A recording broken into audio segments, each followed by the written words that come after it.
Fall into a deep sleep with this cozy collection of 4 hours of rainy sleep stories for grown-ups.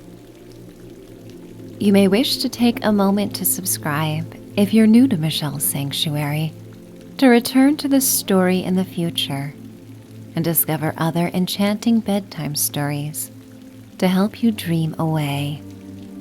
You may also listen on all podcast platforms if you search for Michelle's Sanctuary. Tucked in the safe comforts of your room, where you are warm and dry, you may thoroughly revel in the sleepy feelings brought on by the sounds of rain as you hunker down.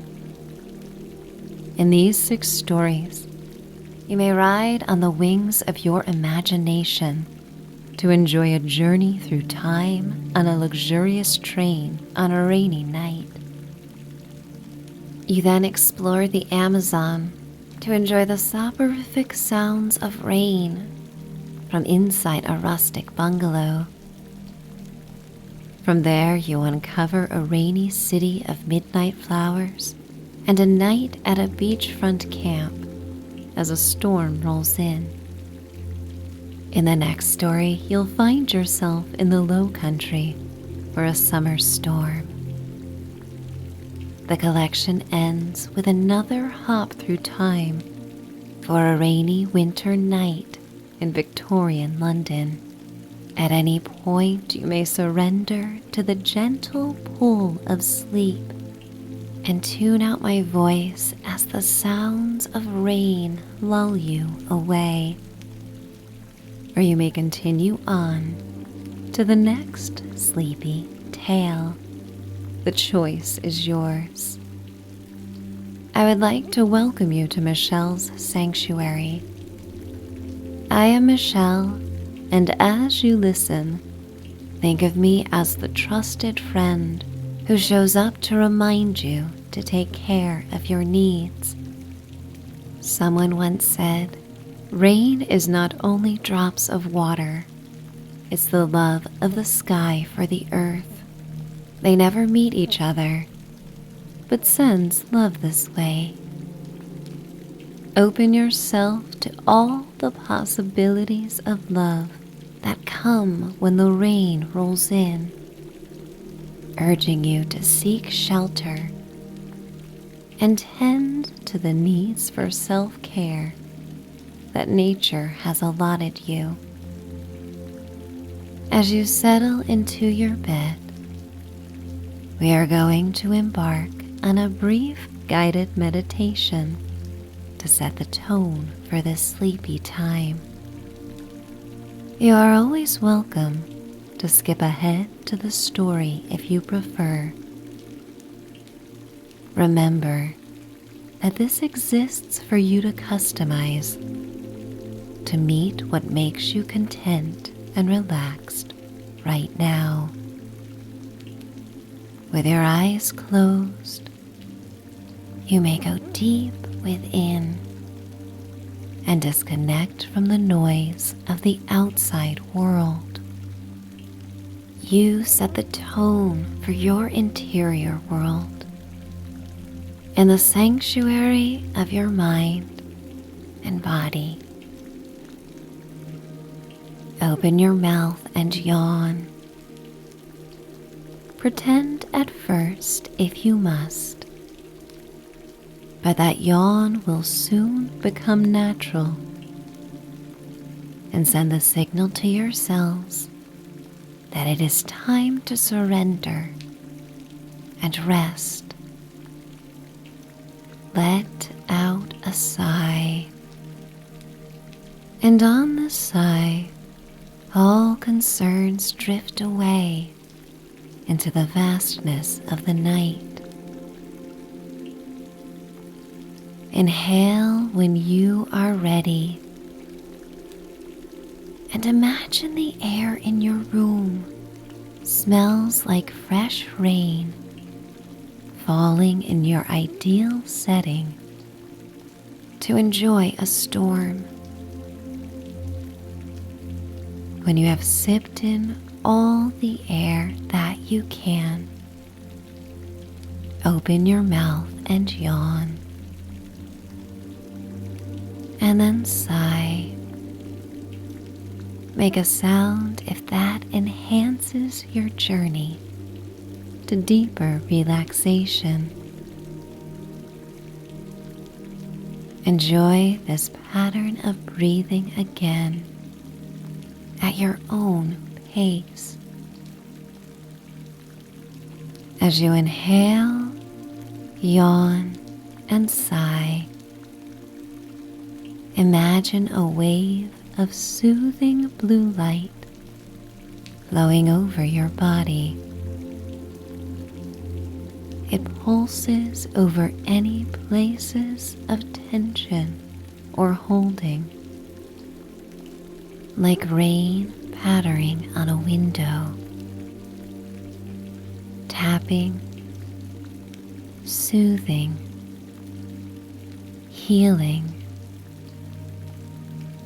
ushering you into a peaceful state where it is easy to glide on your imagination. And in this beautiful state, it's time for the stories to begin. Rainy night on a luxury train. You visualize a long, dark tunnel that is a portal to another place and time. You feel yourself floating down, down, down through this mystical blue-black space, like Alice falling down the rabbit hole to Wonderland. You continue to drift until you hear the click of your heels as they land on the marble steps of Grand Central Station. It is the autumn of 1938, just months after the debut of the new 20th Century Limited, a redesigned streamliner train used for an overnight hop between New York and Chicago. The air smells of urban life, of ladies' perfume and popcorn and baked goods and shoe polish. It is the city's potpourri found on 42nd Street, the heart of the melting pot of Manhattan. In terms of platforms, the Beaux Arts Depot is the largest train station in the world. You pause on the stairs, taking in the grandeur of the station. The station gleams in gilded light that pours through the windows around the domed ceiling. This light matches the warm lights of opulent chandeliers that hang throughout the atrium. The celestial mural on the ceiling is a faded blue, and you look to Orion, strong and courageously drawn in the heavenly sky. You watch people come and go, commuters and international travelers dressed in their finest suits and tailored dresses. Women wear jewel-toned velvet hats over their perfectly coiffed hairstyles, and the men are in top hats that match their wool trench coats. Young boys in newsboy caps and overalls are scattered about the station, selling the late afternoon editions of the Times. You walk through the atrium and see the iconic four-faced clock, so famous it inspired the saying, "Meet me at the clock." In this pre-digital age, the charm of arranged meeting places warms your heart. How fulfilling it is to step back in time A boyish sailor and pretty young woman in a garnet wool coat run towards each other and passionately embrace one another beneath the clock. 20 minutes to 5, and your companion for this journey is due to meet you. You watch the constant incoming tide of commuters arriving in diverse waves, of people from all walks of life. You catch a reflection in the bronze-framed glass of a closed teller window. You are dressed in a perfectly tailored overcoat and your best garments to be worn at dinner. A hat sits on your neatly styled hair, and the essence of you is still present, regardless of the fashion of the time. And then something in the air changes, and your body begins to tingle. You feel their presence with a deep knowing before even seeing them. Your connection to this person is so strong that you can travel throughout time and still feel when they are near. You turn towards the clock, and your companion on this journey is standing, circling slowly and looking to spot you in the crowd. And then you catch one another's gaze. You both pause in awe that you have reconnected in this busy, magical place. This companion could be someone you have not seen in a long time, or who has passed, who you have a romantic connection with, or perhaps it is a relative or dear friend. Or maybe it is someone imagined who you long to meet. This choice is yours on this venture, and now it has become a reality. You walk towards them, clutching the train tickets for the both of you in one gloved hand and your luggage in the other. Both of your faces explode in toothy smiles, with joy so infectious that even the most hurried commuters stop to observe and grin. You hug one another tightly, and the golden light swirls around you in what feels like a destined moment. An amplified voice announces the boarding of Train 25 to Chicago, and you and your companion head towards the track. When you arrive, red cap attendants roll out a crimson carpet with a center banner in bold Art Deco lettering that reads 20th Century Limited. A conductor checks your tickets, and you are led by a Pullman porter to your sleeping car, who carries both of your luggage. You feel your feet sink into the plush red carpet that is the length of a football field and runs from the observation car to the engine.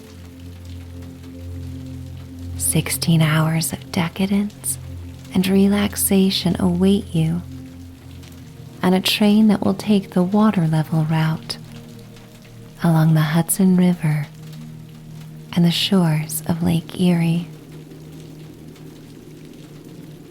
There is a buzz of attention up ahead, where one of the most famous movie stars of the time is waving and smiling at the Pullman employees and adoring travelers who stop and wave. Yet your attention is on your dear companion, who at this moment provides you with the same adoring rush that fans feel for the famous star. There's nowhere else you would rather be right now than walking down the red carpet next to the gleaming silver streamliner. The porter leads you up the recently polished stairs, his feet clanking on each step, and your luggage shuffling through the narrow door. You feel the familiar excitement that comes at the beginning of a trip, not knowing how things will play out. But the moment carries the certainty that this will be an adventure that leaves an indelible mark on the timeline of your life. You extend your arm and invite your companion to board first, and then follow behind. You walk down a narrow corridor to your suite, and the porter opens the door into a charming room. With two perfectly made beds and armchairs in warm hues, you are made to feel at home. The curtains are drawn, and carnations and a bottle of perfume that are token gifts on the luxury liner are arranged on a bed table. The porter leaves, offering to be at your service should any needs arise. You and your companion wash up and unpack your bare essentials before the train leaves the station. You are refreshed and properly groomed for a fine dining experience. Together you leave the room to explore the bar car. As you walk through the long, narrow passageway, occasionally overhearing the joyous laughter and excited conversation from fellow passengers exploring their suites. You arrive at the cozy bar car, where a handful of passengers have gathered and socialized. You sit by the window on a settee with your companion. When a waiter asks what suits your fancy, you ask for something sweet and soothing. The train begins to leave the station and a horn blows. Loved ones of departing passengers stand on the platform and wave handkerchiefs and blow kisses as they say goodbye to the night train. Through the darkness of the tunnels, right away the rocking motion and gentle rhythmic sounds of the train begin to reset the mood. The waiter brings you and your companion an imported English tea that is the right amount of sweet and perfectly warm temperature. You slowly sip the tea and observe the other travelers in the car, some speaking languages you do not understand. And yet everyone is joined together in an experience where words do not matter. Collectively in motion, you are joined by the contagious sense of joy and anticipation of what is to come. Before long, the train has escaped the urban landscape and runs parallel to the Hudson River. The sun begins its descent across the river, dipping beyond the horizon and casting the water in honeyed light. Riding past the silvery gray mountain walls of Breakneck Ridge, you sink into the chair and take in the views from the panoramic windows. It is the peak season for autumn leaves, and you feel as if you are traveling through an oil painting, dappled with vibrant tones of marigold and fiery orange and magenta and chartreuse from the changing leaves. The vista is breathtaking. The rich clusters of colorful leaves reflect on the rippling waves of the Hudson. While brisk outside, you are warm inside the train. You enjoy the sensation of tea cascading down your throat and the softness of the plush seat that forms around your body. You and your companion catch up in a way that is always easy, always as if no time has passed. You can just pick up where you left off,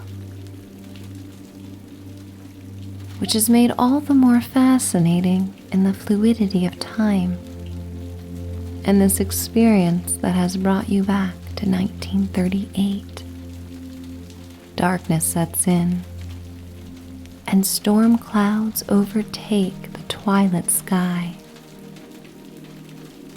You watch the purple-gray underbellies of the ominous clouds and have the same excitement about the rain as a school child excited about an imminent snowstorm and possible snow day. There's something romantic and cozy about traveling through the night on the 20th Century Limited. You and your companion rise to head towards the Century Club for dinner. The Art Deco room has glass walls that separate diners and shiny chrome accents around the windows and doors. Female patrons are cloaked in opulent jewels and silk dresses, while the men are in three-piece suits with perfectly arranged bow ties. You feel taller and more confident in this era and walk with a sense of purpose, inspired by your attire and the strong desires of others to strive for the best. There is a kindred spirit of those traveling on the night train. The brevity of life is meant for celebration and joy, and moments shared with those you love most. You and your companion are seated by the window again, eye level with the Hudson River, and beneath the magnanimous plum-gray mountainous peaks, speckled with jewel-toned trees. At times the river flows so closely it feels as though you are floating up it on a boat. The first drops of rain begin to splatter against the window when a waiter arrives with the menu. You take in a deep breath and inhale the aroma of rich, savory meals and baked apples and the fresh floral centerpiece on your table. Your hands rest on the cream linen tablecloth, and the waiter places a cloth napkin on your lap. The silver place settings are cool to the touch and heavy in your hand. You run your finger over the engraving NYC and take in every detail of the warm glow of the room, wishing to encapsulate this entire experience in the deep files of your mental Rolodex as a great reminder that life is rich and fun and full of adventure. Your meal arrives and you and your companion ask questions of one another that are deep and meaningful. Being in a new place and time invites curiosity, with the freedom to have an open heart and a candid exchange, for the conversation to flow like the melody of a song. Music plays from a Victrola, with a crackling analog sound adding extra warmth to the popular jazz songs that play on. Time feels different, hours flowing like rivers of amber honey, and moments are richly enhanced by twinkling eyes and relaxed smiles, by the clinking of glasses and celebratory toasts, and by the continued sound of the train chugging towards a new destination. Feeling full and content, you leave the Century Club,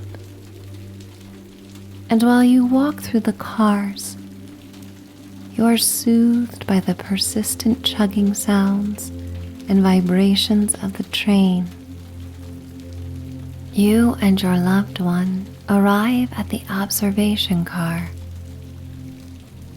Alone in the quietude of the car, you both watch the rain streak down the windows. Take a seat in the posh leather armchairs. You sink into the buttery soft cushion. The car is aglow with soft warm lights, decorated with chrome fixtures and dotted with small, elegant silver tables. A black and white rendition of the New York City skyline covers the wall at the front of the car, where a buffet seat looks over the room. There is a nostalgic charm to the 20th Century Limited that you experience as a traveler from the future. Yet you feel the enthusiasm of those living in this era, their spirits elevated by modern advancements in a new world. Optimism and innovation are strong motivators to come from the future bearing the wisdom that the tender moments of exchange with your companion outshine all the latest in technology. For in the future you have longed for the sense of connection, for being unplugged and being present to this moment. You and your companion sit, rocking back and forth with the gentle motion of the train. You inhale the fresh air, hinted by the sweet decay of fall, the clean aroma of rain, and the mineral smell of fresh water from a continuous flow of fresh air pumped into the train car. You ground yourself in what is permanent throughout time and the human experience. Feelings of love, of hope, of longing, earthly pleasures like seasonal changes and mountain air, universal questions about the purpose of one's life and fulfilling it, and these thoughts that you share with your companion somewhere else in time are simply ideas that float away. Yet the feelings behind them ground you in a knowing that you are not alone. These feelings are timeless, and they are part of the experience of life. where you are here to learn, to feel, and to grow. Each moment of life, you are like the night train passing through space and time. You watch the tracks, slick and glistening in the rain, like horizontal ladders that have become the arteries and veins that link together the souls of vibrant cities. You sit back and find yourself growing tired. With a silent exchange, you look into the eyes of your fellow traveler, and they nod. Together you rise to retire in your suite. Once again, you rock gently to and fro as you walk through the train cars to your sleeper car, finding your balance with each step. The train is reminiscent of a great vessel like the Queen Mary. If you close your eyes, it feels like you are riding gently on the waves. You open the door into the room and notice the porter has pulled back your bedding and left mints on your pillow. You go to the washroom where your silk pajamas hang on a satin plush hanger. You wash your face with French lavender soap and inhale the soporific fragrance. You change out of your formal attire and feel your waist and body let go and melt into the forgiving, loose bedtime garments. You brush your teeth with toothpaste that is enclosed in a shiny aluminum container and relish the minty tingle in your mouth. You look into the glamorous gold-framed mirror and see yourself beyond the period clothes and hairstyle. For the second time on this journey, you connect with a part of you that is permanent, the vibrant essence of your spirit. Your companion readies for bed as well. They return to their bed as you comfortably settle into the crisp cotton sheets of the bed by the window. You draw open the curtains to watch the glittering ebony water beneath a steady patter of rain. The headlights of the train and the golden glow of the train cars provide the only light to be found in the rural darkness. You look to your beloved and thank them for joining you on this journey and for being such a valuable part of your deepest, most cherished memories, including this journey on a train. You turn off the lights, and your head sinks into the softest, plushest pillow you have ever slept upon. It contours around your neck, and your body is massaged by the continuous motion of the train and vibrations on the tracks. The rain continues to fall, and the 20th Century Limited, like a silver bullet, travels through the blue-black darkness beneath a sky of charcoal gray clouds.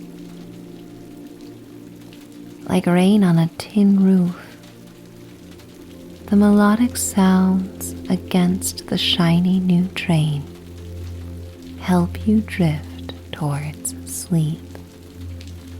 And in the dreams to come, you may waft through time, through space, through memories and hopes, and through the deepest parts of you. The train tracks are the artery that leads to your heart, transporting you through a portal that brings clarity, rest, and a connection to your highest self. For like an internal flame that blazes brightly, no matter what may change through time, that part of you is eternal. You may drift away from my voice, letting the hypnotic sounds of the rain on a night train lull you to sleep. Or you may open yourself to more adventures in the next dreamy rain story for sleep. Rainy dreams in the Amazon. The Amazon rainforest is a treasure chest of medicinal wonders. For millions of years, the tropical forest has thrived in the Amazon River basin in South America. The Amazon River flows as far as the distance between New York and Rome, and nearly 1/5 of all water on the Earth's surface is carried by the river. It is a mighty waterway that awakens the mightiness in those who visit. For some time you have sought a new adventure, far from the normal routine of life. You realized how important it was to feel awestruck again, with the wonder that children feel every day they encounter something as simple as a caterpillar balancing on a thick blade of grass. Far from home, you experience a new version of yourself. You are present in your new surroundings, and your perception is sharp and clear. Being this aware makes you realize how much you may have been sleeping through the details of your life, stuck on autopilot. Being in Amazonia is a recalibration, and you burst with a sense of aliveness and vivacity, mirrored by the rainbow of orchids that pepper the tropical forest. The air is thick and humid against your skin. As you cruise on the majestic river, accompanied by a guide named Carmen. She has the maternal instincts of a jaguar, and under her guidance, you feel safe and nurtured on your journey. You sit on an olive green wooden bench in the center of a modest vessel that floats on the river. The late afternoon sun filters through a gauzy, silvery white layer of clouds. The clouds offer reprieve from the sun, as does a soft breeze across the silky water. The Amazon weaves through the dense forests like a luminous ribbon that becomes a metallic blue as the clouds clear and reveal a crystal blue sky. The trees along the riverbank reflect on the water like an oil painting. The river offers a faint aroma of fish and minerals that becomes overpowered by the perfumes of the rainforest in places where the river narrows and you travel beneath the canopy of palm trees. You close your eyes and slowly inhale the humid air, which reminds you of a well-kept greenhouse. The sweet floral smells, the rich earth, tropical vegetation, and wet dirt linger in the air. The humidity is so high that you can taste the rainforest when you inhale. Dressed in soft khaki pants and a long-sleeved cotton shirt, your face is shielded by the wide brim of your hat. Carmen looks back at you, and the lines around her eyes crinkle when she smiles and asks, ¿Cómo está? You smile and tell her, bien. She's a treasure chest of knowledge, but on this journey, you are more content to experience the sensations of the Amazon than you are to fill your brain with facts and words to impress. Simply being here is enough.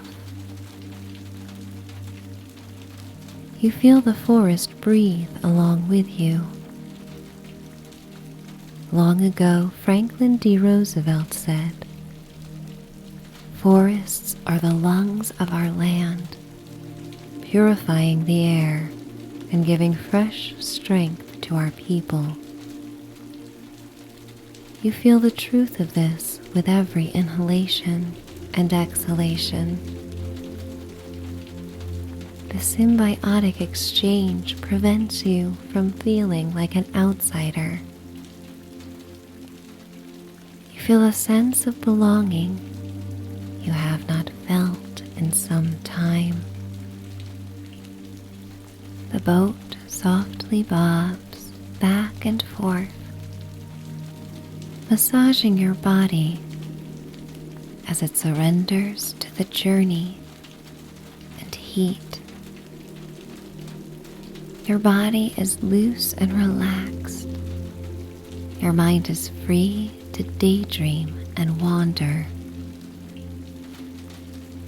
You feel quite thirsty and sip a cool drink from your canteen. It quenches you in a way that has never felt so delicious and appreciated. You think of how often in a normal day you carelessly hydrate yourself without even noticing.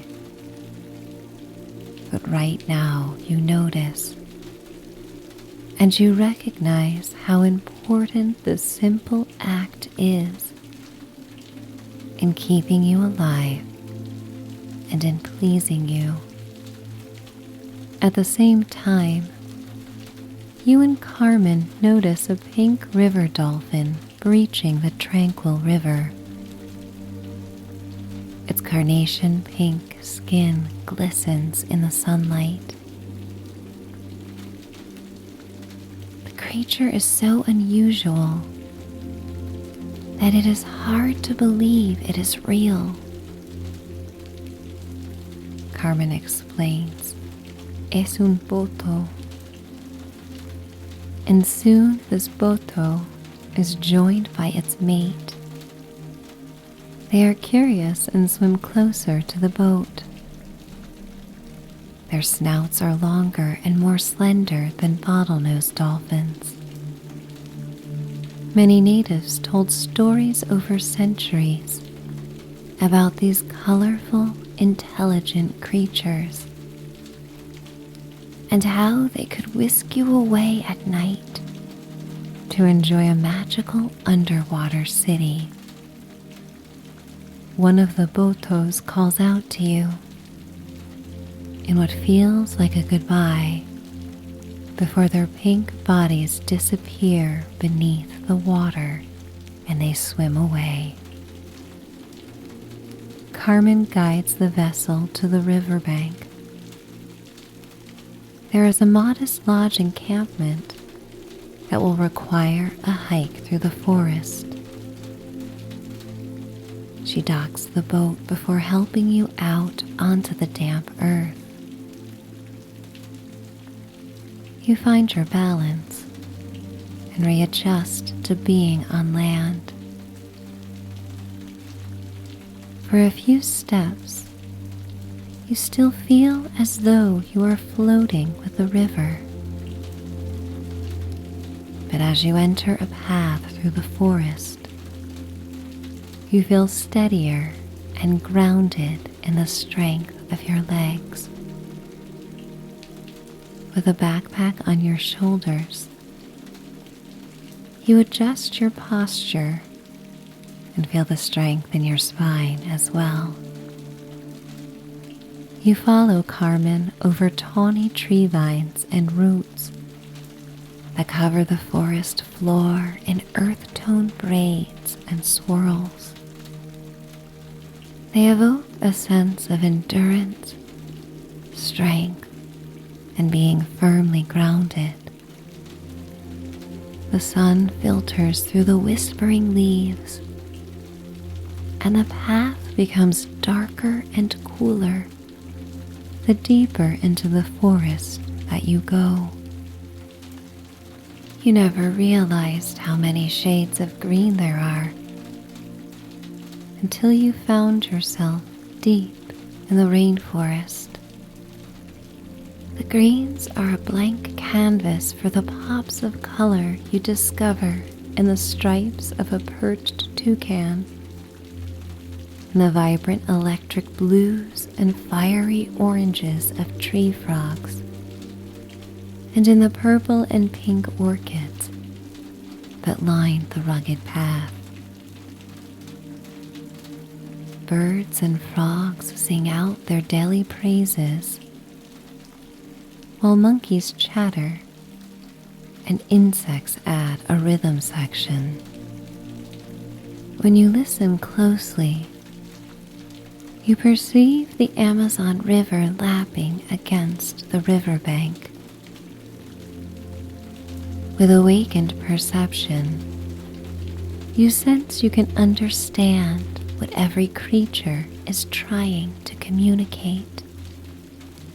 The monkeys long to play. The birds wish to be heard and noticed. Unlike the birds, the glass-winged butterflies long to blend into their environment. Carmen gestures to one, and you admire its translucent and iridescent wings with a perimeter of rusty brown markings. A sloth hugs a tree and curiously watches you step carefully over the gnarled roots that pop out of the earth like thick veins. A red howler monkey feeds her young, nestled on a wide branch overhead. The howler monkeys are the loudest of all creatures in the forest, and occasionally you hear their echoes through the thick air. Amazonia reminds you of your smallness, and this reminder serves as a gateway to the awe and sense of wonder you sought. It takes away responsibility,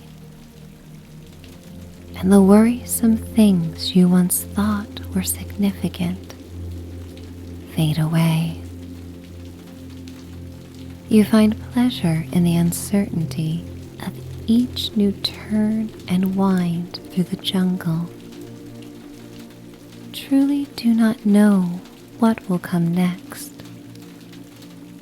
And while often in life you are just as uncertain, The forest doesn't give you the same freedom to pretend that all will unfold as usual, because nothing is usual to you here. And so your natural response is to be attentive and present. Carmen informs you of the medicinal plants that surround you. An herb for every ailment grows on the mystical forest floor. Cacao trees and coffee plants grow in the Amazon as well. It's a marvelous landscape of biodiversity, and as you come to a clearing, you turn back towards the forest and whisper, "Thank you." Despite traveling around the world to be here, the influences of the Amazon were part of your daily life in ways you had not considered before, and you appreciate all the things in life that originated in this sacred place. You follow Carmen to the clearing to discover the tropical lodge where you will spend the night. The river lines the property of tree houses and tin-roofed huts. Carmen brings you to a tree house in the center, and you ascend the well-worn wooden stairs that spiral around the gray-brown trunk. Something about this tree is different. You can feel its healing powers and the layers of history that it retains in its bark. You intuitively glean that this tree has been a place for communion and healing. The treehouse serves as a spot to gather for meals and meditation. The open-air dwelling has a thatched roof, and you follow Carmen to a table that overlooks the river.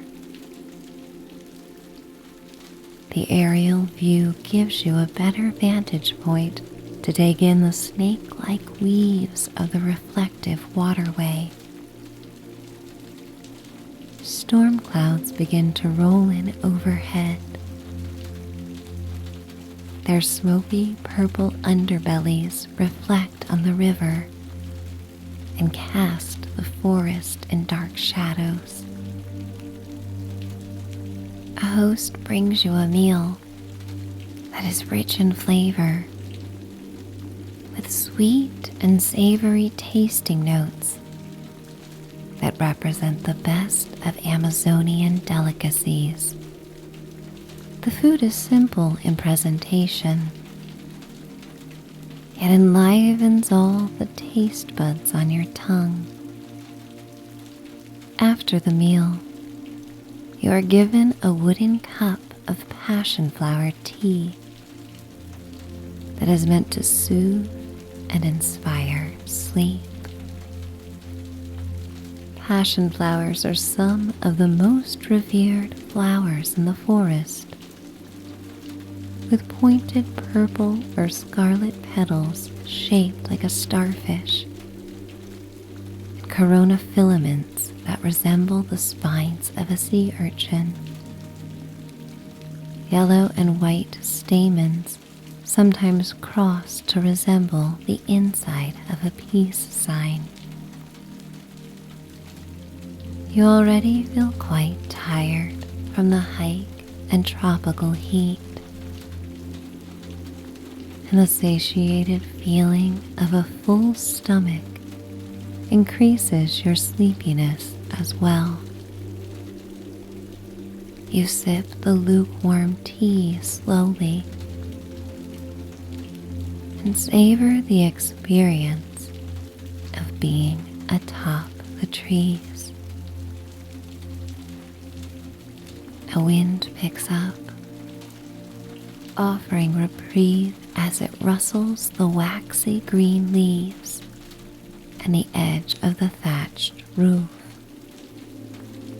Carmen looks at you with her warm hazel eyes in a motherly way and asks if you are ready to retire for the night. You are, but wish to savor the beauty of the jungle for another moment. In the distance, rain showers create a lavender gray sheet that lands on the treetops.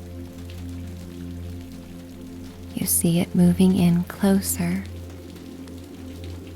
There is time before the storm arrives, and you enjoy watching it move slowly towards the lodge. You finish the last drops of tea and leave with your guide, descending the stairs one sleepy step at a time. You return to the damp forest floor and follow Carmen through the rows of rustic dwellings that host people who travel from all over the world to visit the sacred forest. She leads you to your modest shanty, made of wood and with a metal roof. It overlooks the river. She gestures to a neighboring dwelling and says to call her if you need anything. You thank her and feel so tired and certain there is little you need beyond a quick shower and night of sleep. You enter the hut to discover beautiful hardwood floors and a hand-carved four-poster bed with a plush mattress surrounded by a white mosquito net. You place your bag on a chair near an open window that looks out onto the majestic river. There is a deck with an outdoor shower, surrounded by a tall fence made of bamboo reeds. There's a towel and lightweight robe in a small closet before the deck. You turn on the outdoor shower, which is fed from collected rainwater that travels through a bamboo pipe. You undress and step beneath the shower head, which mimics the rain showers of the tropical forest. The water is lukewarm and refreshes you. You wash away the day of travel with a bar of medicinal soap. It smells unlike any soap you have ever used before. The moment it graces your skin, the suds create a deeply soothing sensation that is almost mentholated. Your muscles are penetrated by the salve and release tension. Your breathing slows and you wash your face. Everything about this experience is cleansing and soothing. Each time that you consider, you are the most content and relaxed that you have ever been. Another wave of peace washes over you, and your relaxation deepens. The medicinal and healing energy of the forest is better received, the more tired you become. In this soporific moment, you let down your guard and are open to the peace that is found in the heart of Amazonia. You turn off the shower, and as you do, the first fat droplets of rain begin to fall on the palm trees overhead. How serendipitous it is that the water you used is now being refilled by the rainstorm. There is a deep connection to the circle of life and the cycles and patterns that exist in nature, especially noticed when you are in tune with your environment. You dry off and wrap yourself in the linen bathrobe. The sky becomes dark, and so does the interior of the hut. So dark it could be late in the night. You look out the wide window onto the river that has become a liquid gradient of purples and smoky grays.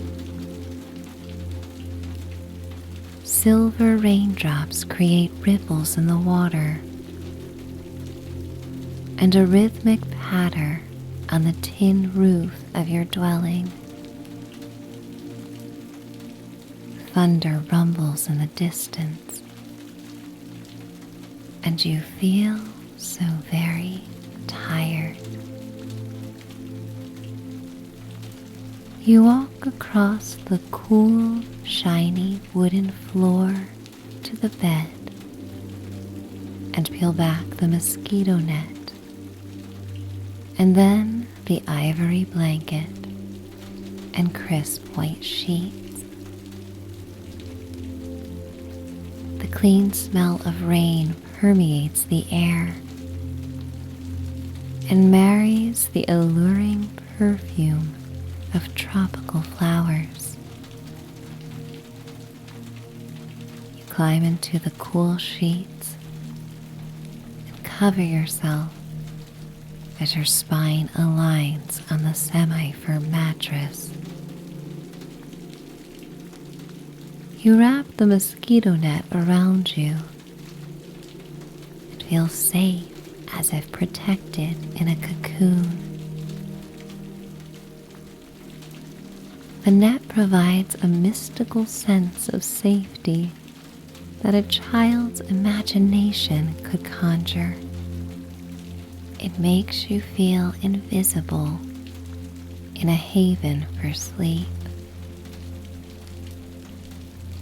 All animals of the forest are tucked away in their nooks and hollows, or have gone underground, or to the bottoms of the rivers and lakes as the storm intensifies. You feel the synergy you all share and an innate desire to hunker down. The rain taps on the roof and lulls you into a trance. You look through the gauzy fabric that surrounds you to the river outside the window. For a moment, you dreamily imagine your four-poster bed gliding through the window of the hut and sailing down the river to a basin of sweet dreams. You inhale and sigh, and your head sinks deeper into the pillows. The room becomes even darker still as the storm intensifies.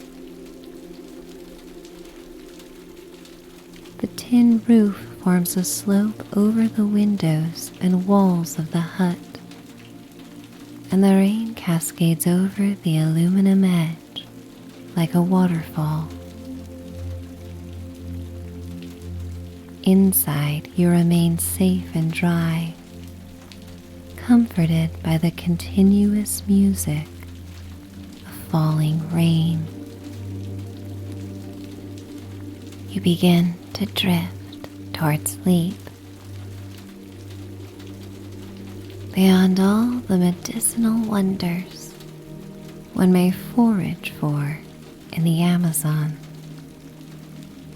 simply being in this sacred place is medicinal. It is a tonic for all anxiety and stress in the modern world. Solid reminder that this beauty exists even when you are elsewhere, and by the powers of your mind, you can bring yourself back to this oasis whenever you desire. The smell of a tropical flower or the sound of rain falling is enough to take you back to the luscious rainforest. You go deeper and deeper down, welcoming healing in places you did not know needed it. The layers of healing open you to your creative spirit as you drift and float towards sleep, towards magical dreams of pink dolphins and secret cities at the bottom of the river, to cozy tree houses and protective canopies, to natural settings that surpass the greatest of storybook illustrations. Your face is soft and all muscles are relaxed. Your jaw becomes looser. Your tired body becomes slack. A tropical breeze wafts over you and meets your face like a loving whisper. You belong here. You are worthy of this healing, precious moment,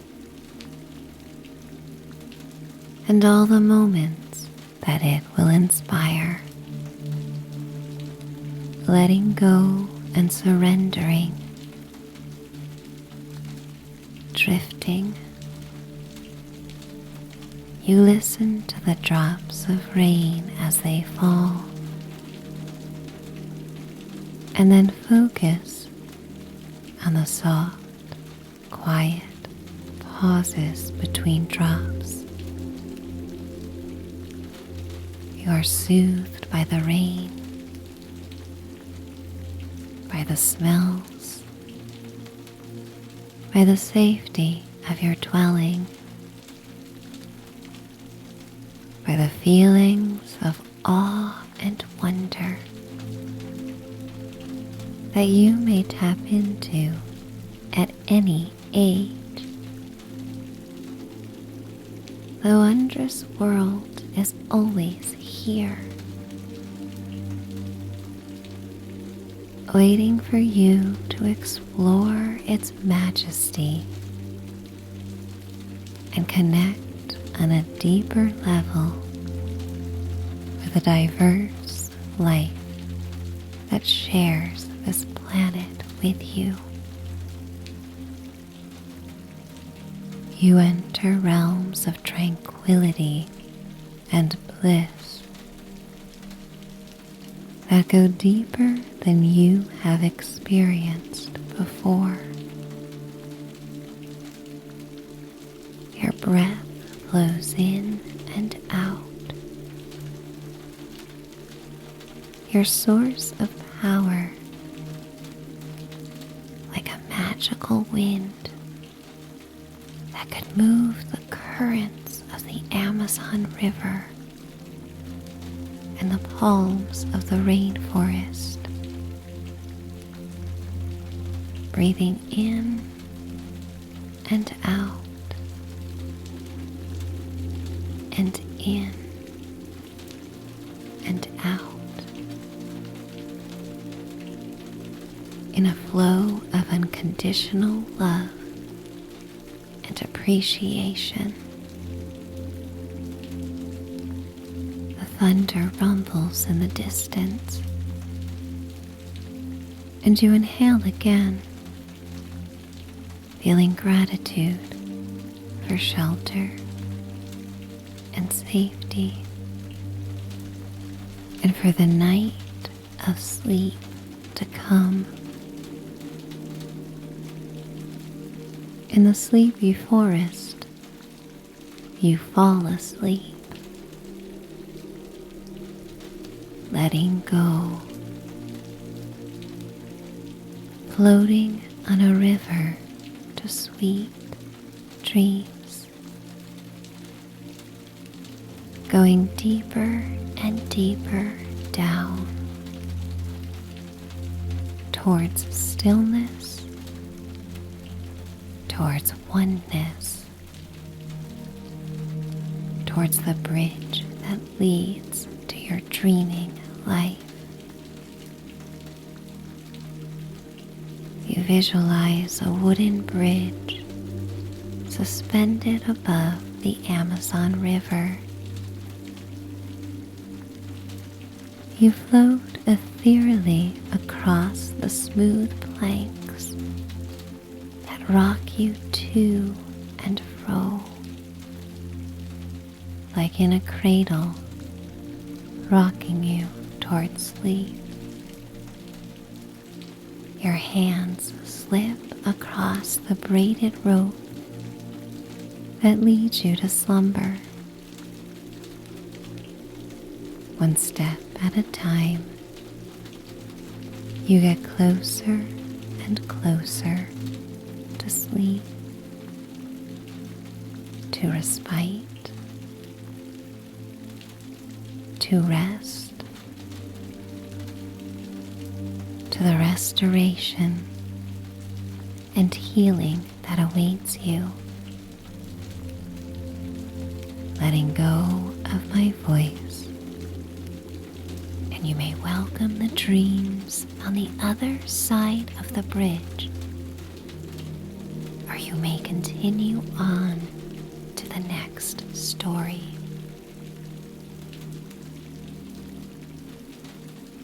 The midnight flowers. City lights reflect on the rippling ebony puddles of West Drive in Central Park. The road curves around semi-frozen knolls and bridle paths that surround Central Park Lake and the boathouse. Muddied tufts of melting snow shimmer in the warm glow of street lamps.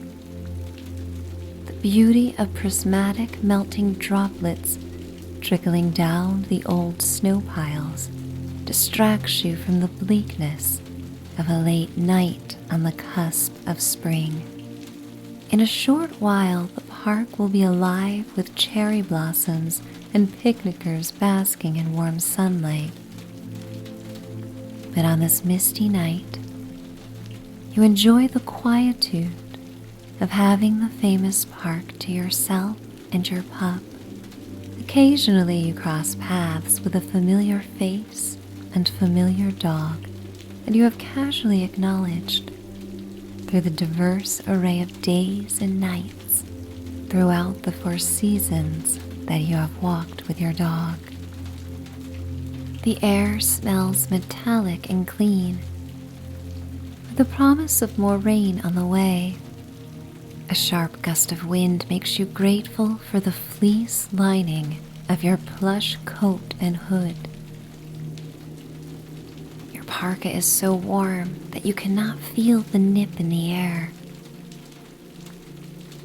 The breeze provides a massage against your back that you enjoy. Your pup is enlivened by the cool air and skips ahead playfully, leading you towards your quaint street.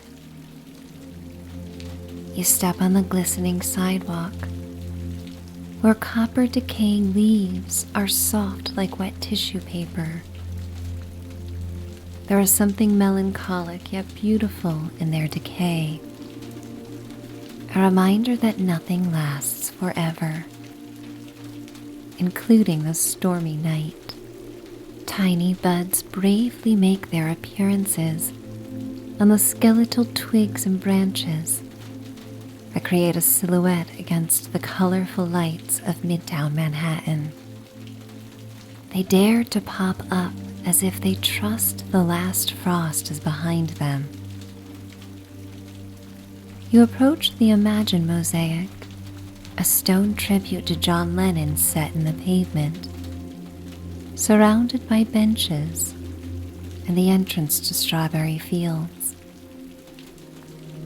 During the days, tourists from around the world congregate and take photos as buskers play the most beloved hits of McCartney and Lennon. The melodies linger on this quiet night. A single purple rose rests diagonally across the top of the memorial. Imagine. The lyrics of the song come as a whisper on the wind. Imagine all the people living life in peace. On a night like this, it isn't hard to do. You can imagine a peaceful world with ease on this night as you walk by the iconic Dakota building and the majestic Beaux Arts buildings along Central Park West. Fellow residents are tucked indoors, with a gilded glow of lights illuminating the historic apartments. You occasionally see the silhouette of a neighbor walking by the window in a plush bathrobe, or reading a book in their living rooms that look out into the street. Most of the windows are dark, for many Upper West Siders have fallen asleep as the clock is about to strike midnight. Taxis and city buses lend a hum and occasional whoosh of ambient sound as they peel down the slick avenues. A few large snowflakes fall from the purple-gray skies, cast in the bleary lights of a glowing city. Just a few degrees warmer, and these lacy flurries will change over to rain. Your dog hops over puddles like a trained pro as you walk west to your home. You pass by a pizzeria that sells slices to late-night revelers, college students, and night shift workers until sunrise. A delivery person opens the door, and a warm breeze carries the yeasty aroma of fresh-baked crust and the tangy fragrance of tomato sauce out onto the street. A gust of wind changes the air, and the first fat raindrops splat on the sidewalk. A doorman stands outside the revolving doors of a luxurious high-rise building that appears to be made entirely of glass in certain lighting conditions. His breath condenses on the air, and he smiles kindly. Though you have never spoken, the routine exchange has happened hundreds of times on your night walks. Your nightly interaction is proof that communication does not need words to convey friendliness and kind wishes. You come upon towering white scaffolding outside of a local market where people travel from all over the neighborhood to shop. Icicle holiday lights dangle from the gleaming white steel beams and remain well past the holiday season to offer a safe, inviting glow. The rain comes down harder, but you are dry beneath the temporary 12-story structure. Your dog curiously walks towards the curb, where bags of refuse are piled high. Yet the air smells of spring, of fragrant roses and sweet lilies, daisies and hydrangeas. You investigate the source of the pleasant aroma and find a clear plastic bag brimming with bouquets of discarded, unsold flowers. The bag sits atop an aging mound of gray snow. Illuminated by the twinkling lights, the rainbow of petals reflects onto a wide puddle in the street. The reflection is silky and hypnotic, interrupted by ripples created by persistent drops of cold rain. The image stays with you and captures the convergence of winter and spring. This crossover period of gloom and beauty. The abandoned flowers have even more value on a night like this, and their vibrance is amplified by the gray drear of March. You begin to sift through the bag, and your fingers gracefully run across the long, dark green stems. A sanitation truck barrels down the street, pausing before every commercial building. Sanitation workers hop on and off and throw the piles of trash into the truck. Impulsively, you lift the heavy bag and take all the flowers. You simply cannot leave them on the curb and feel a stirring desire to bring them back to life.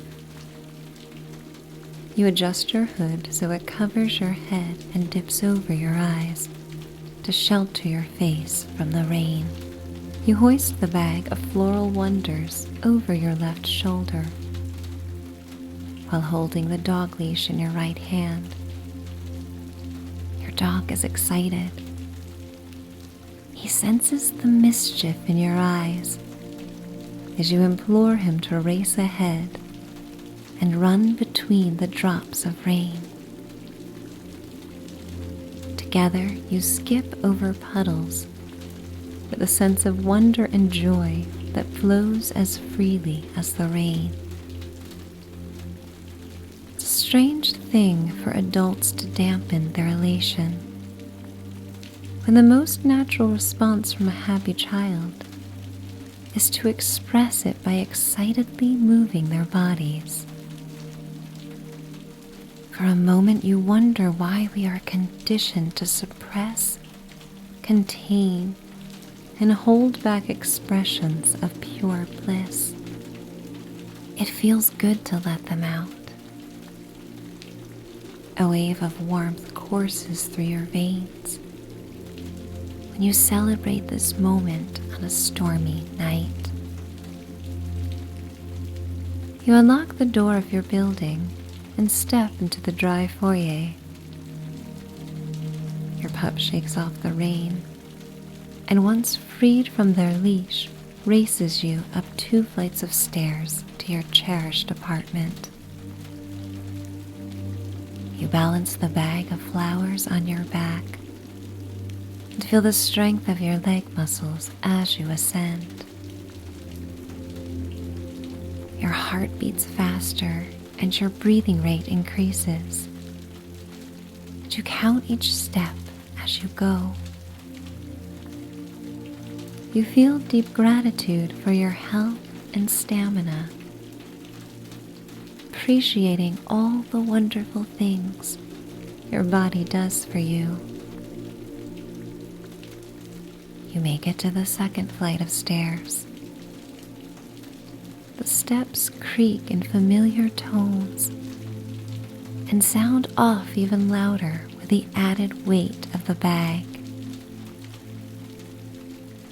Each sound comes as a reminder that you are home, that you are safe. You count the final steps. 1, 2, 3, 4, 5, 6, 7, 8, 9, 10. You arrive at the landing and walk down the sapphire blue carpeted hallway.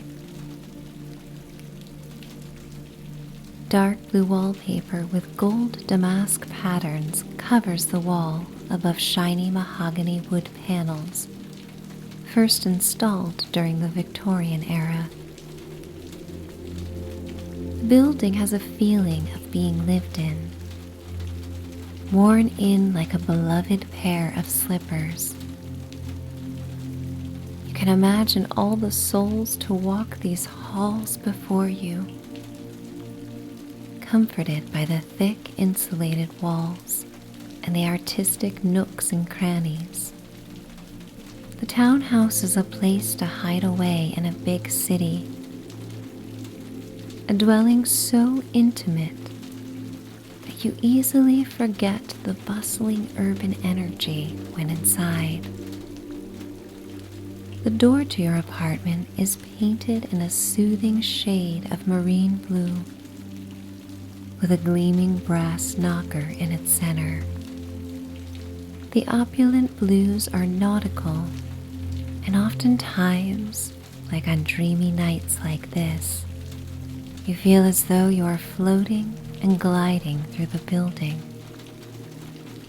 You press the key into the lock, and a familiar click opens the door into your apartment. The soft hiss of a radiator greets you, and the smell of the rescued flowers permeates the dry air. You walk through the hall to the kitchen and place down the bag. Your pet patiently waits on the tiled floor to be dried off. You grab a towel off a wall hook and lovingly pat them dry. You look deep into these eyes that love and adore you unconditionally. The feeling of mutual trust that you share at times surpasses the deepest bonds you have felt with people. Once dry, your pup races into the living room. You carry the bag of flowers across the floor and place them in the heart of the room. The ceilings are high and lofty. The walls have original moldings that add charm to the room. The moldings create an ivory frame around the walls that have been painted in your favorite color. There's a fireplace in the middle of an exposed brick wall. The mantel above it is lined with picture frames collected from neighborhood antique shops over time. They feature photos of you at your happiest, in nature, with loved ones, and during your proudest moments. You grab a long match from a box that rests on the mantel. You strike it and a flame erupts.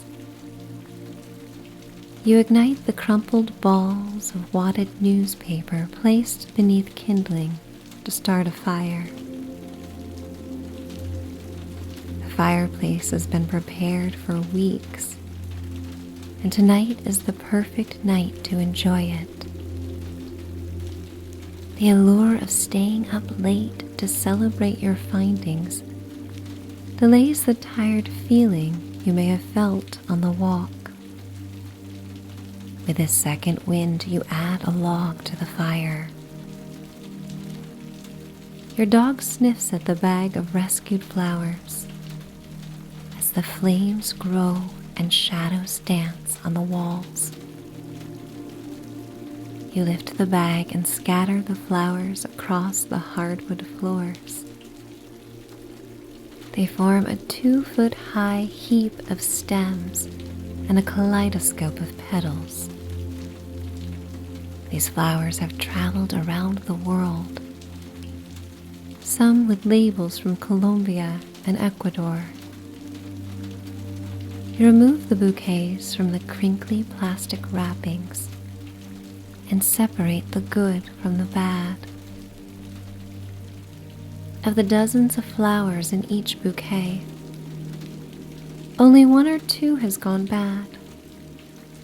And being able to save the rest fills your heart with warmth.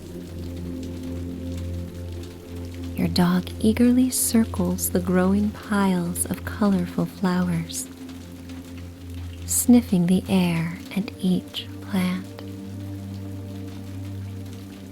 You sense they have missed the warm weather plants as much as you.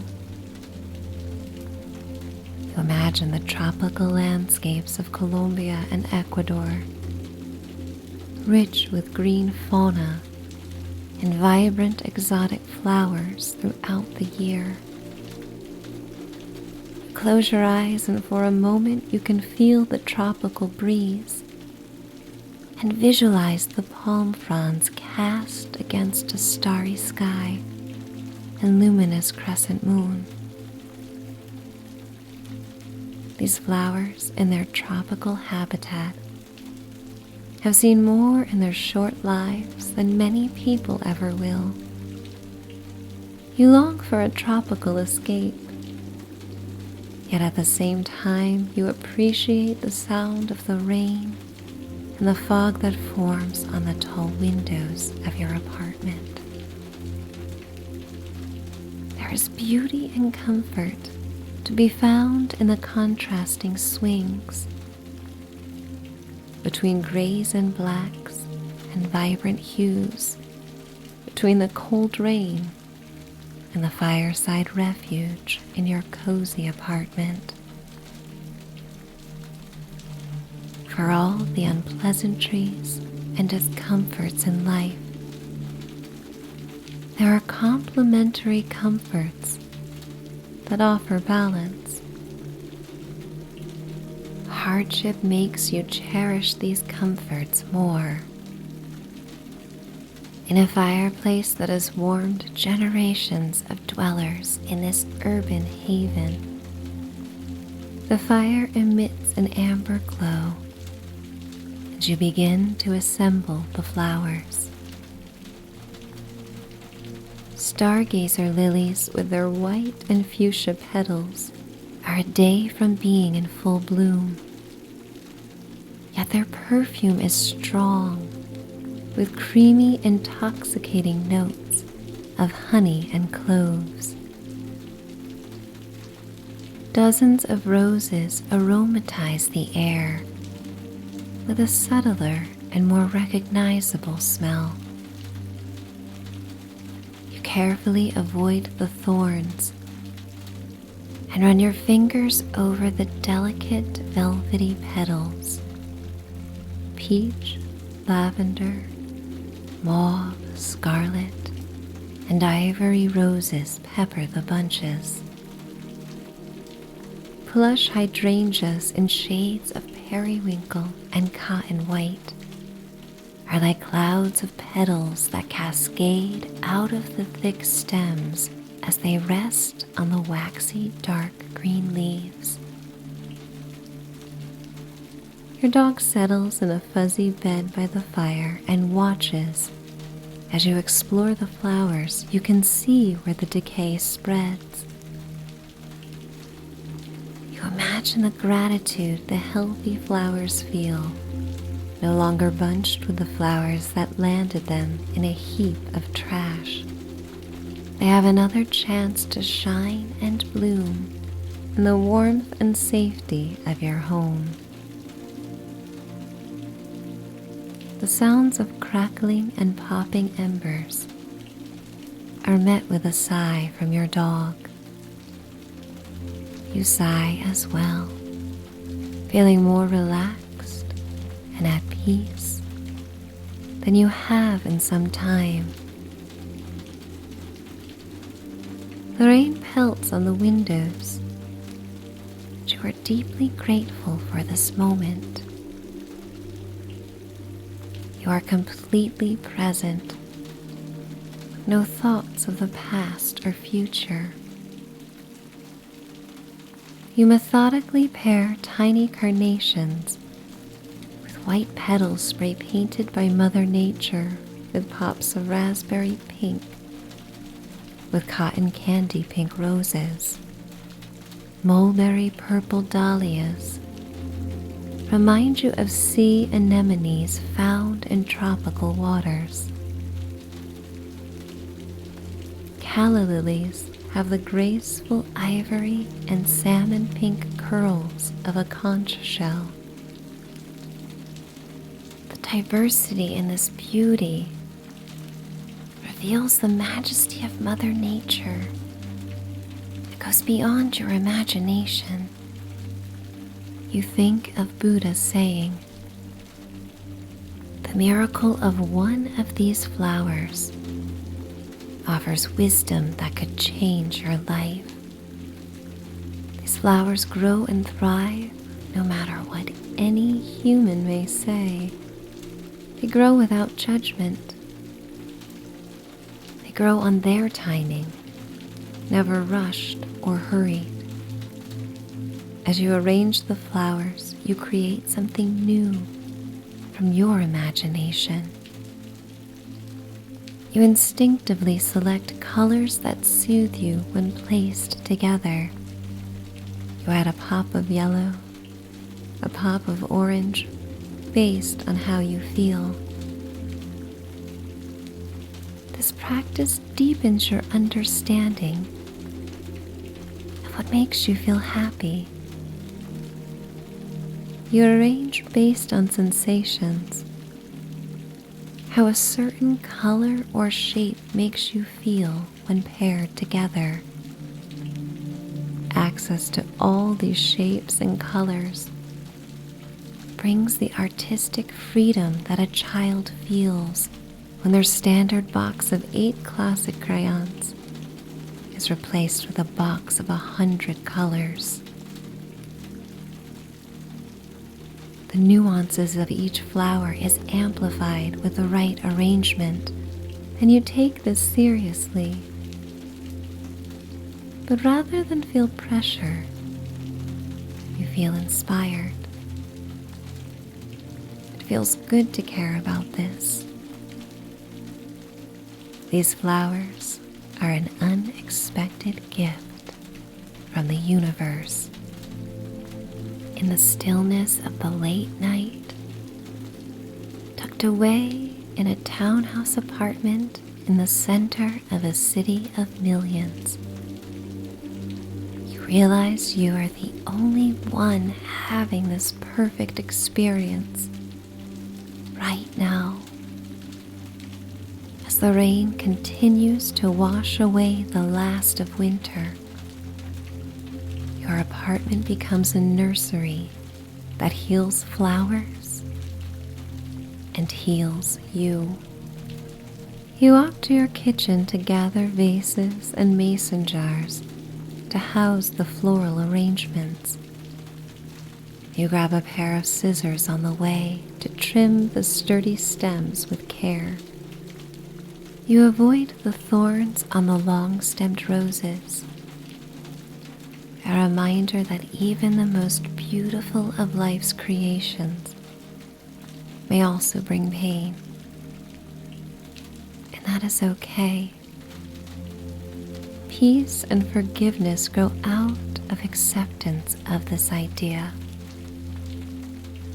Pain is a part of the human experience, but you always have the power to focus on goodness and abundance. Focus on the thorns, or you may focus on the petals The choice is yours. Your eyes become heavy and tired. More time has passed than you realized in the Zen experience of assembling flowers. You finish the last bouquet and place them in a mason jar, surrounded by a circle of colorful arrangements. Rich reds, pinks, and purples come together like a sunset bouquet. A vase filled with cream and peach roses reminds you of a bowl of peach cobbler and whipped cream on a summer night. A small sunflower is centered between tiger lilies, white tulips, and bright orange gerbera daisies that remind you of the blazing hot sun on a July afternoon. Your actions have extended the lives of these flowers for many more days. You scatter the 6 overflowing arrangements around the living room, saving your favorite for the nightstand in your bedroom. The sweet floral air marries spicy notes of wood smoke as the fire burns down into glowing magenta embers. You grab a broom and dustpan from a closet and sweep up the scraps of leaves and cut stems. You feel a sense of deep accomplishment that fosters a yearning for sleep and rest.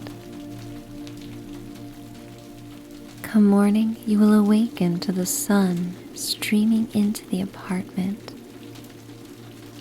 as it illuminates the delicate petals in shades of cream, yellow, orange, pink, red, purple, and blue.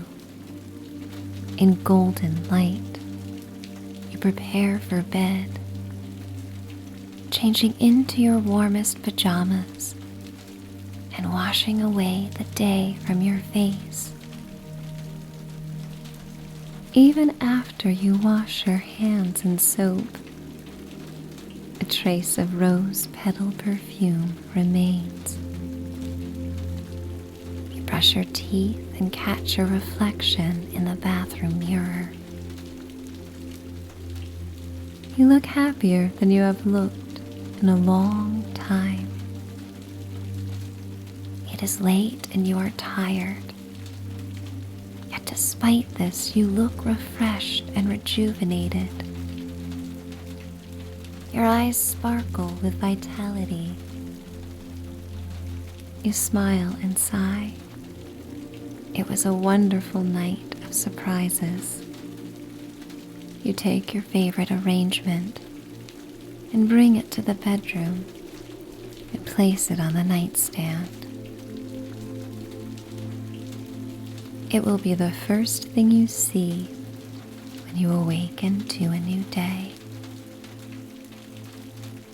A morning reminder of the wonders to be found in your life and in this world. Your pet follows you into the dark bedroom. Blackout drapes made of thick linen in your favorite colors block out the city lights and all the sounds but for the trickle of rain down the window. You pull back the blankets and your dog hops onto the bed. You climb onto the mattress next to them and snuggle as they sigh and rest against your body. You sink into the foam mattress that supports every nook of your joints and contours around your curves. The thick plaster walls of the townhouse offer protection and a sense of peace. You float and drift towards sleep, breathing in and out the soft perfume of the fresh-cut flowers soothes you. The crisp cotton sheets wrap around you in a cocoon, and the body heat of your pet adds another level of comfort to the experience. You are safe. You are fulfilled. You are brimming with hope and gratitude.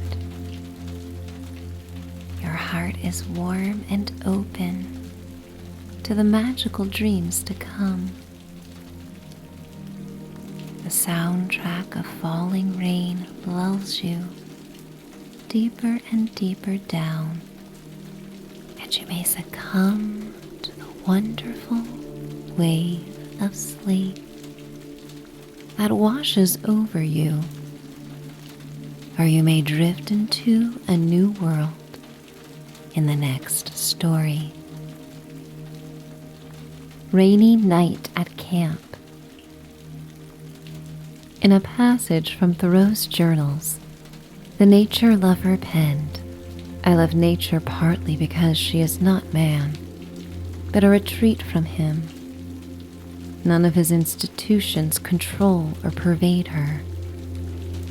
There a different kind of right prevails.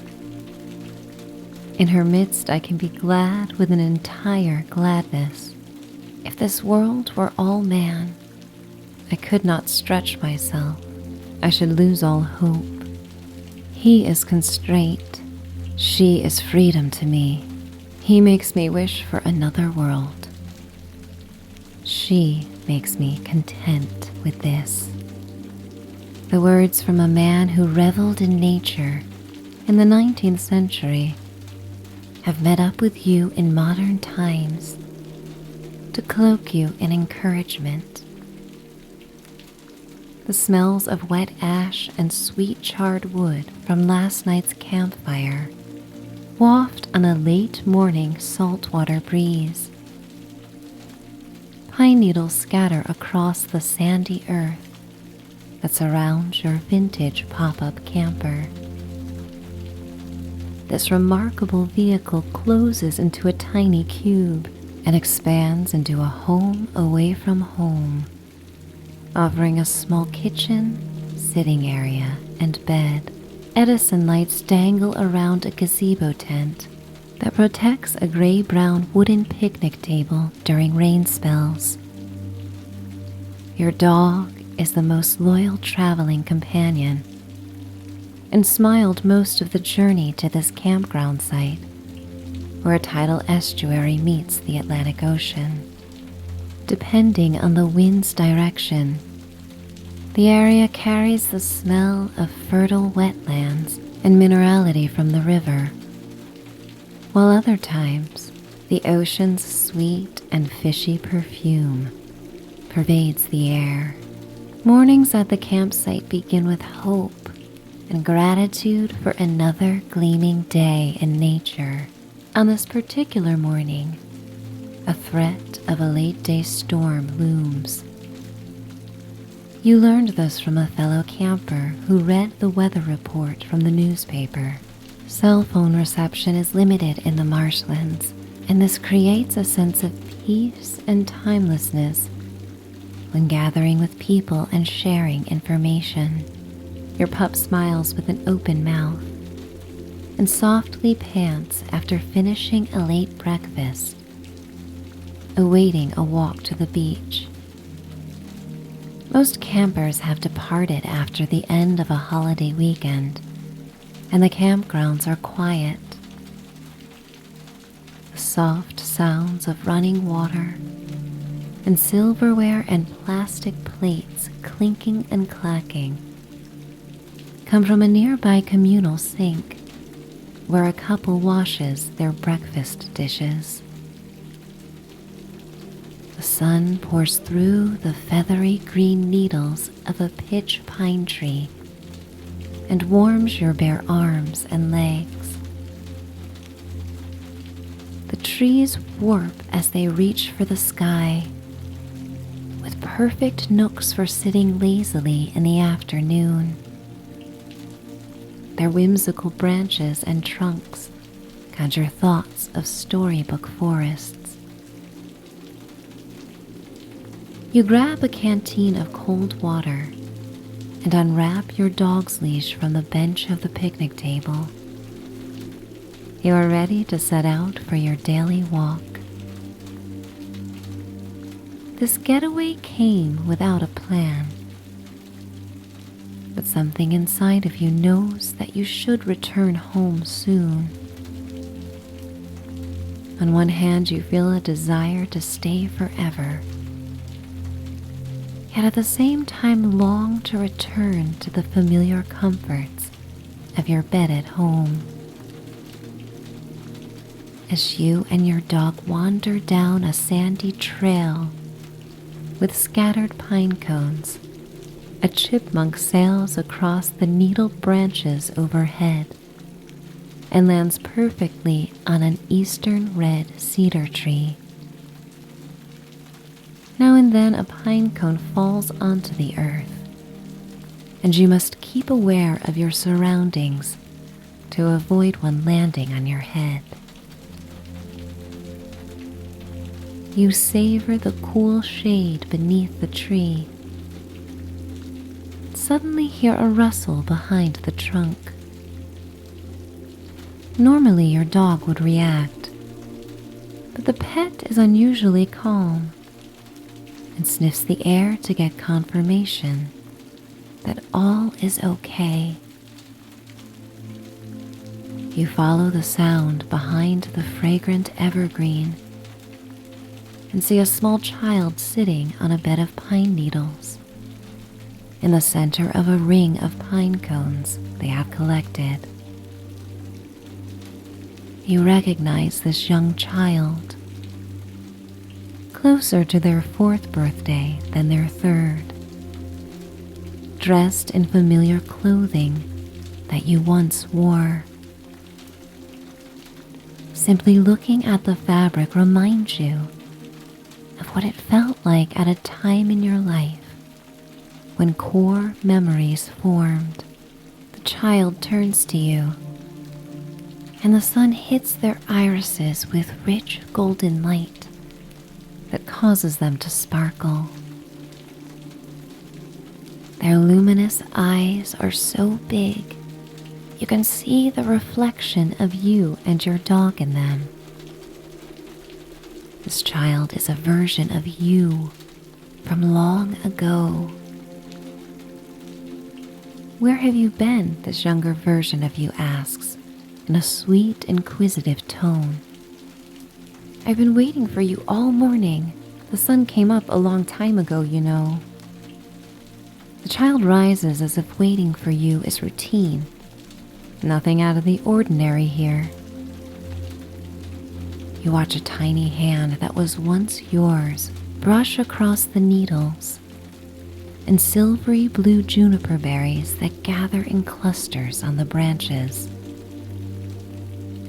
Watching the child explore reminds you how you once felt amazement from the tactile sensations of the environment around you.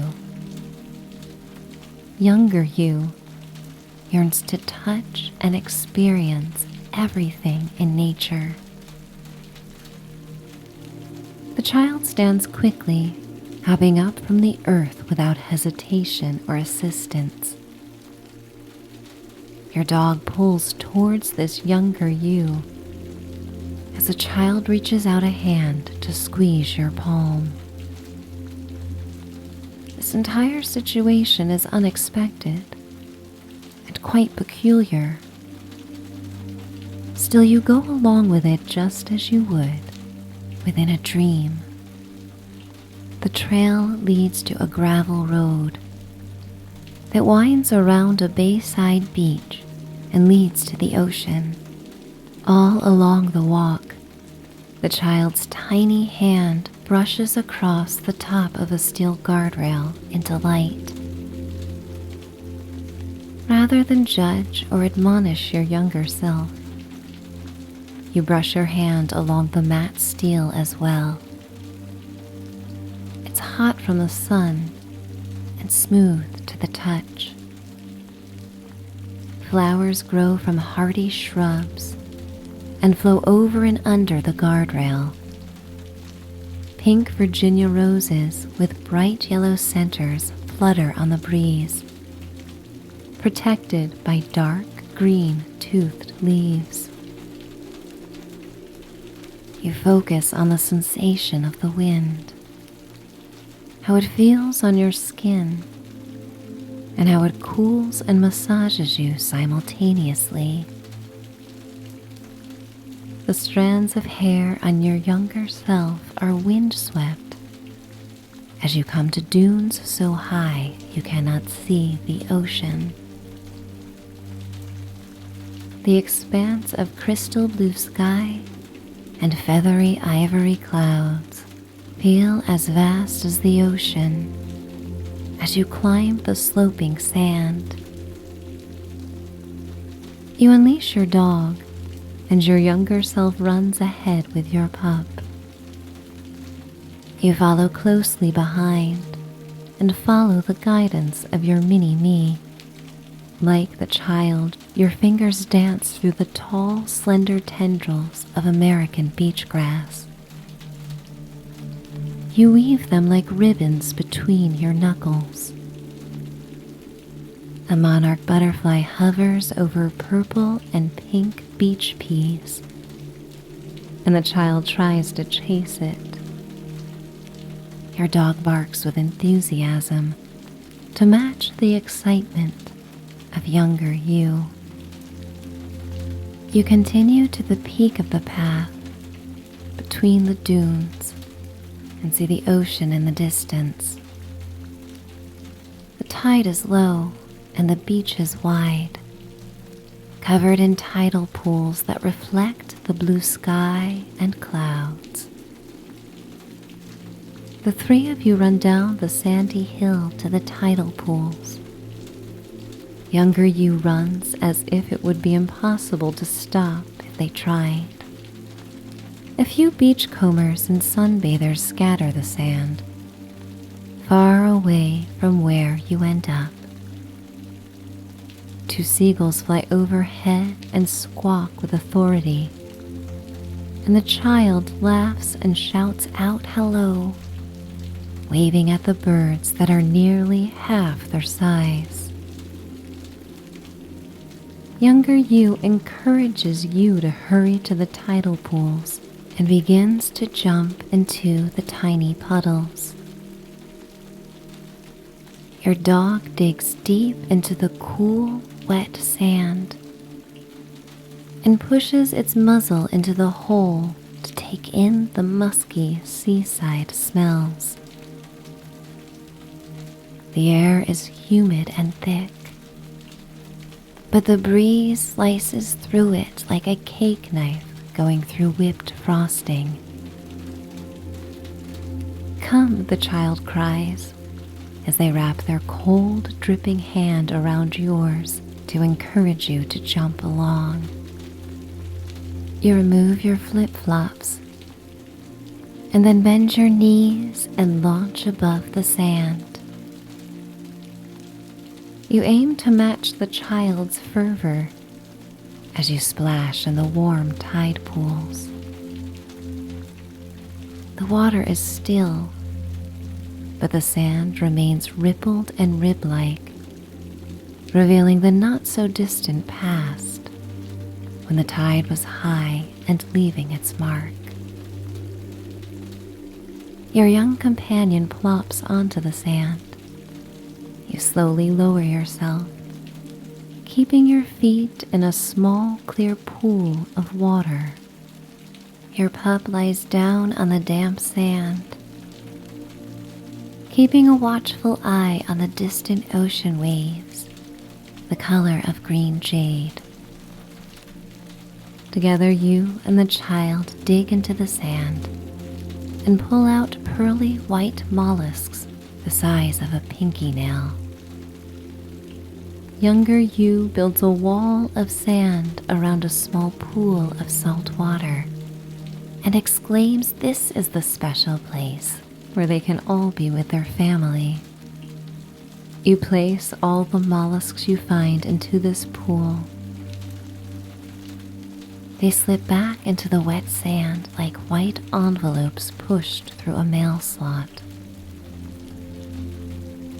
You may have arrived at points in life where you felt like you have seen it all, that nothing could ever feel new or worthwhile again. But as you sit in the sand and dip your finger into a tidal pool to trace the outlines of clouds reflected on the water, you realize no moment is ever the same. You delve into the sensory experiences that only happen now, as you are. Your younger self has reminded you of this magic in being present and alive. You both lie back on the wet sand, without concern about where the coarse grains of sand the color of peanut shells may end up.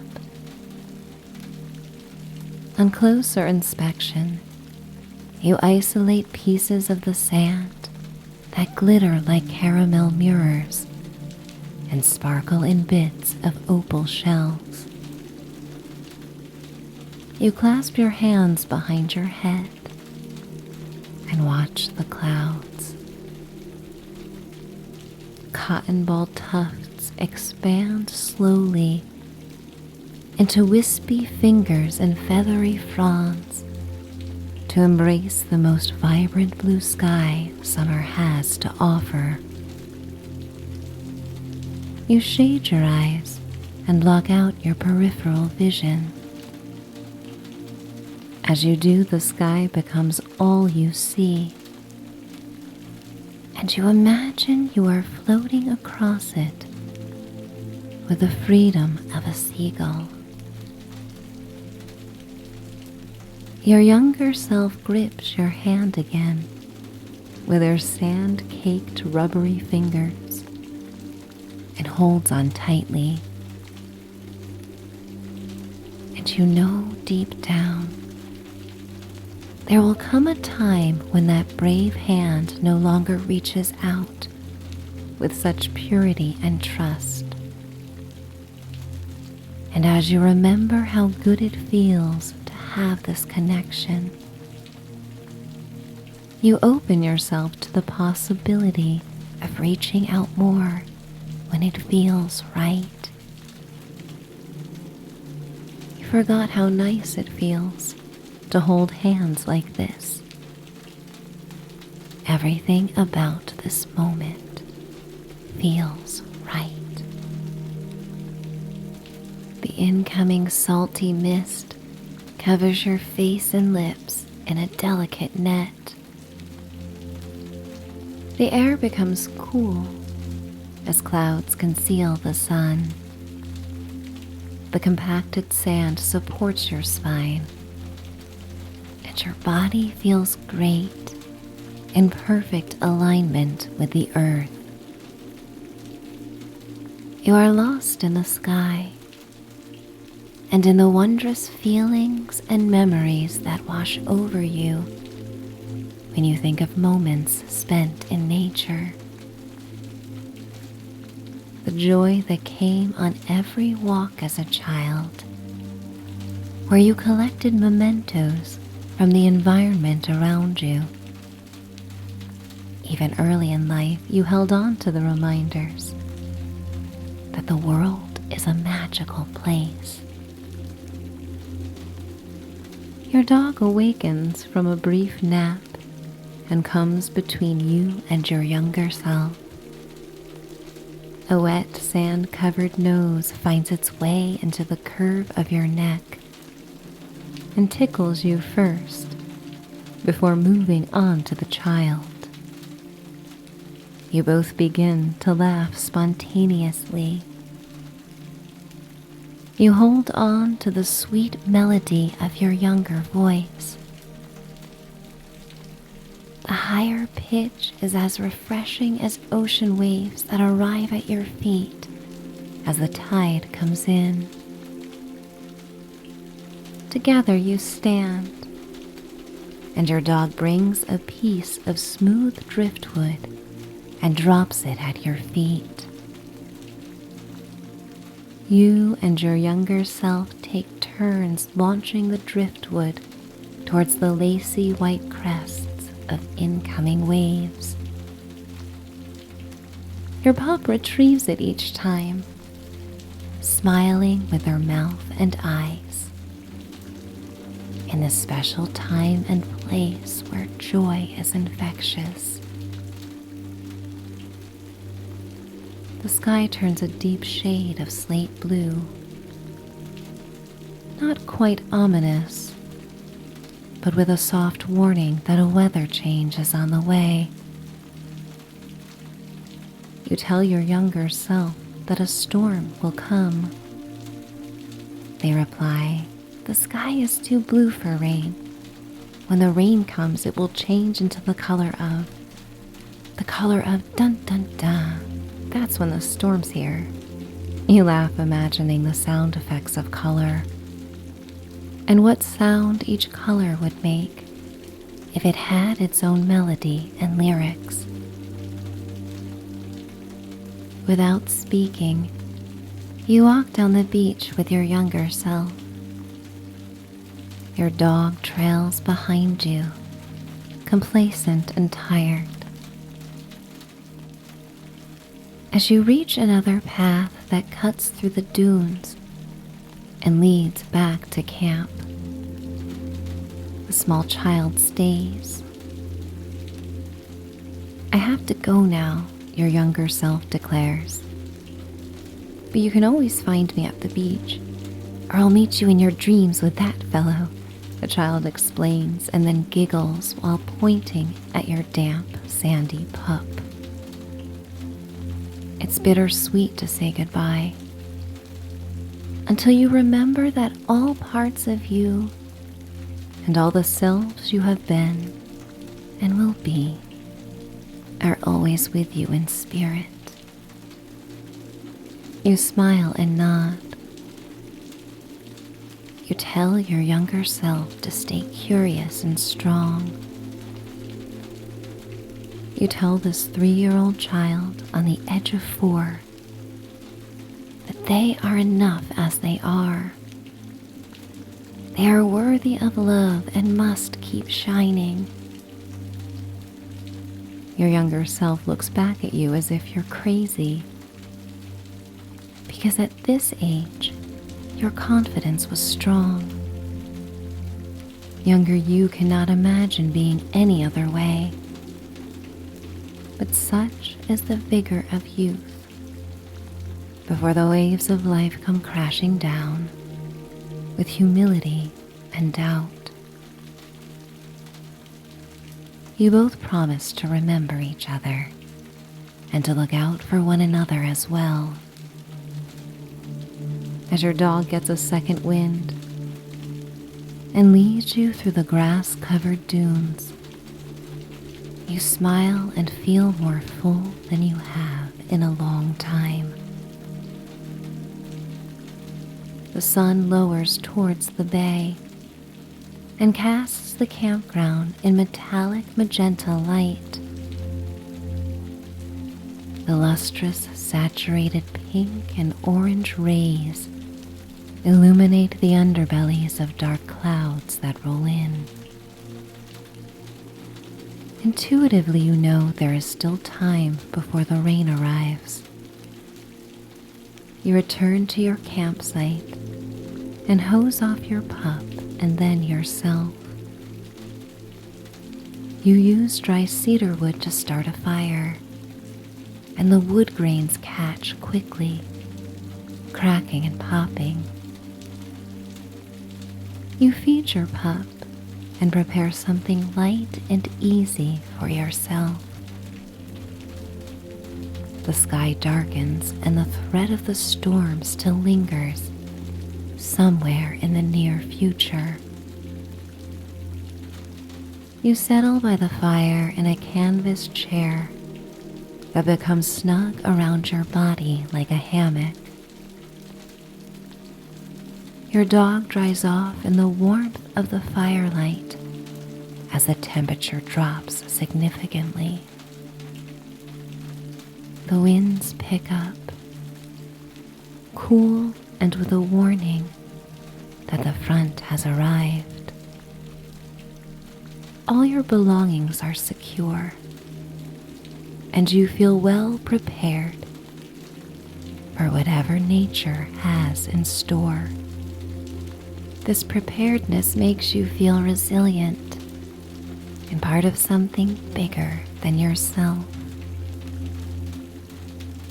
Across the grounds, a camper plays a familiar song on an acoustic guitar. The melody is faint, but the impression is deep. It imparts a love of summer and the evocative power of music. The fire burns down into embers, and you refrain from adding more wood. The sky changes to a deep shade of purple gray and gives the dun-dun-da energy that your younger self forewarned. The first fat raindrops begin to fall and sizzle on the glowing embers. The smell of rain combines with fragrant notes of salt water, cedar, wood smoke, and pine needles. Close your eyes and cherish the feeling of the raindrops landing on your forehead, your lashes, and your lips. You taste the rain, and it carries a salty note from the sea. When you open your eyes, you see your pup sitting before the metal step that leads into the pop-up camper. You look up at the stormy sky, and the rain falls harder, increasing its tempo and force before the deluge arrives. Nature gives a warning, always, with the whispers of the breeze as the temperature drops, the change in the smells in the air, and the transformation in the clouds. Perhaps you could anticipate these changes better by tuning into the present moment more. You walk beneath the gazebo tent and unplug the Edison lights. You swing open the door into the camper, and your pup scurries up the steps. You follow behind and hear the familiar dunk sound of the metal step. The camper wobbles slightly as you climb into its dry warmth. You close the door behind you. Rain patters on the canopy above the sleeping nook. It reminds you of the sound of rain on a tent. The camper is sturdier than a tent and able to withstand the test of the storm. Once changed into your soft cotton pajamas, you climb into the elevated bed and pat on the firm mattress for your pup to join you You nestle within flannel sheets, and beneath a puffy, unzipped sleeping bag spread across the mattress. Your head sinks into a pillow, and you open a journal to write down a singular message that sums up this unexpected day. Always remember who you are, who you were, and who you wish to become. You put down the pen and journal. Somewhere in time, all these versions of you must exist in perfect harmony. Perhaps that time is now. You turn off the lantern and place it with the journal and pen on a wooden shelf behind the bed. The camper rocks and sways in the wind, surrendering when necessary, like the branches of the eastern red cedar trees. Yet like the trunks of these trees, the camper remains firm and grounded to the earth, a safe enclosure for you to fall asleep. And you drift to and from the present moment, savoring the soothing pelt of each raindrop and the whistling wind, appreciating the warmth of your pet and their weight against your body, inhaling and exhaling with a deep sense of relaxation and accomplishment. So tired from all the activity, fresh air, and sunshine from the day that sleep will come hard and fast. But before it does, you cross a dreamy bridge as you hug your arms around yourself in the bed.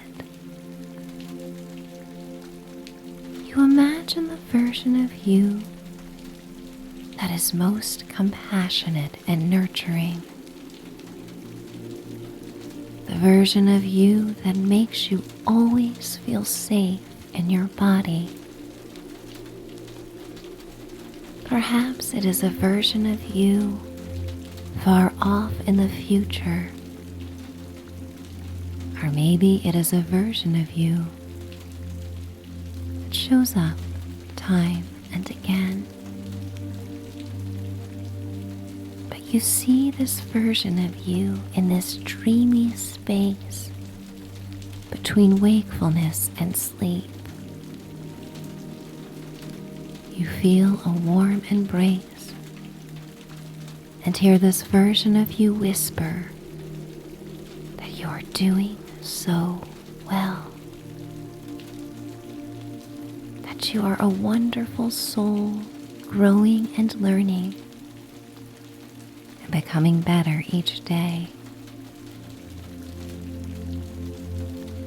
This encouraging voice reminds you of the voice that showered love and your not quite 4-year-old self, and devoid of snark and doubt and full of optimism and hope. You allow yourself to be swept away into the sweet state of bliss and sleep that awaits you. You simply let go. The rain will continue to patter into the night, and the pop-up camper will sway and rock, lulling you into a deep sleep as it keeps you safe and warm. and dry. You will discover the deepest sleep that you have enjoyed in quite some time. As you inhale the fresh, clean air and exhale in soft sighs that come with respite. And you may let the sweet sounds of rain deliver you to your dreams. Or you may travel to the low country in the next story. The Summer Storm. During the dog days of August, the air of the low country can become as thick and heavy as seaweed along the shore. You feel the weight of it on your shoulders and face, and every motion requires a bit more effort. You move as if swimming through a warm cloud as your feet rise above the sandy wooden planks of a boardwalk.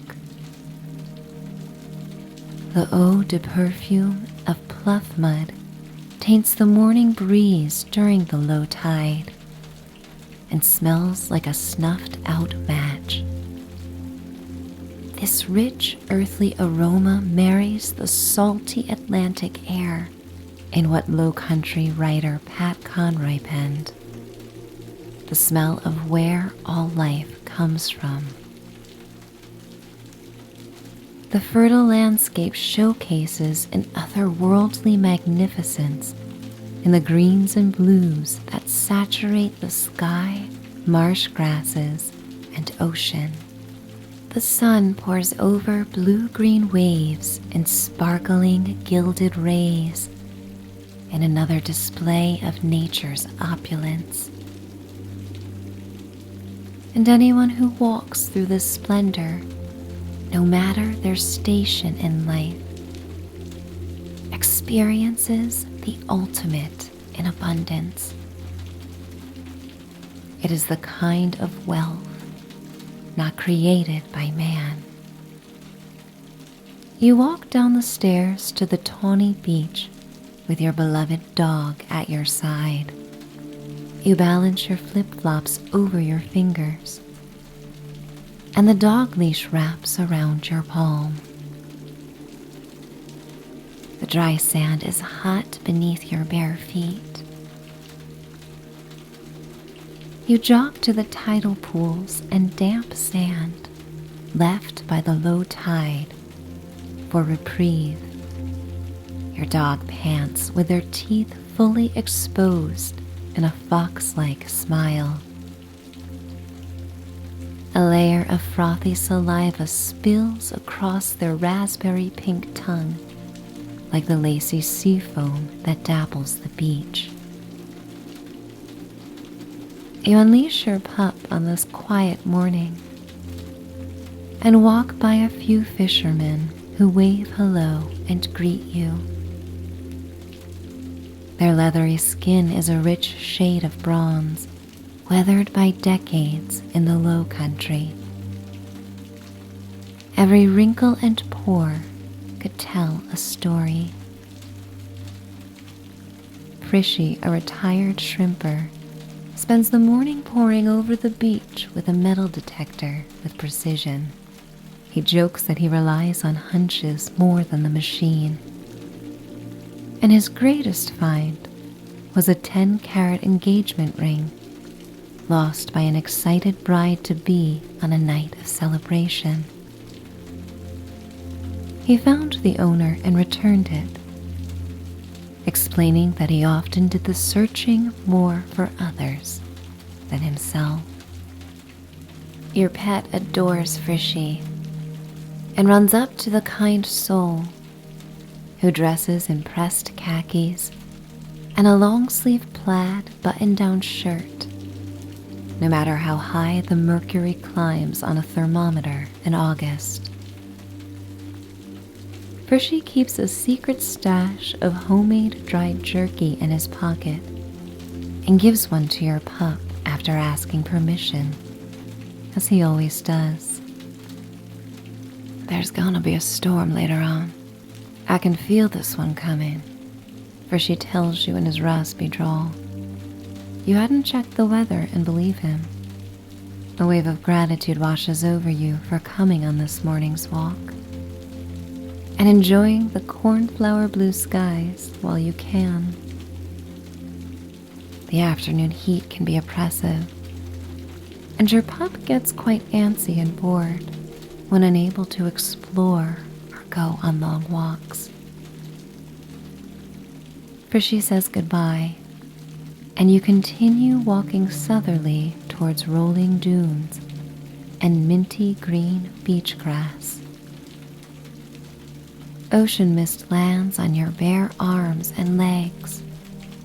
With an assist from the summer breeze, nature offers you a cooling effect. Your pup jumps through shallow waves, and you walk behind them, standing deep enough for the water to lap against your shins.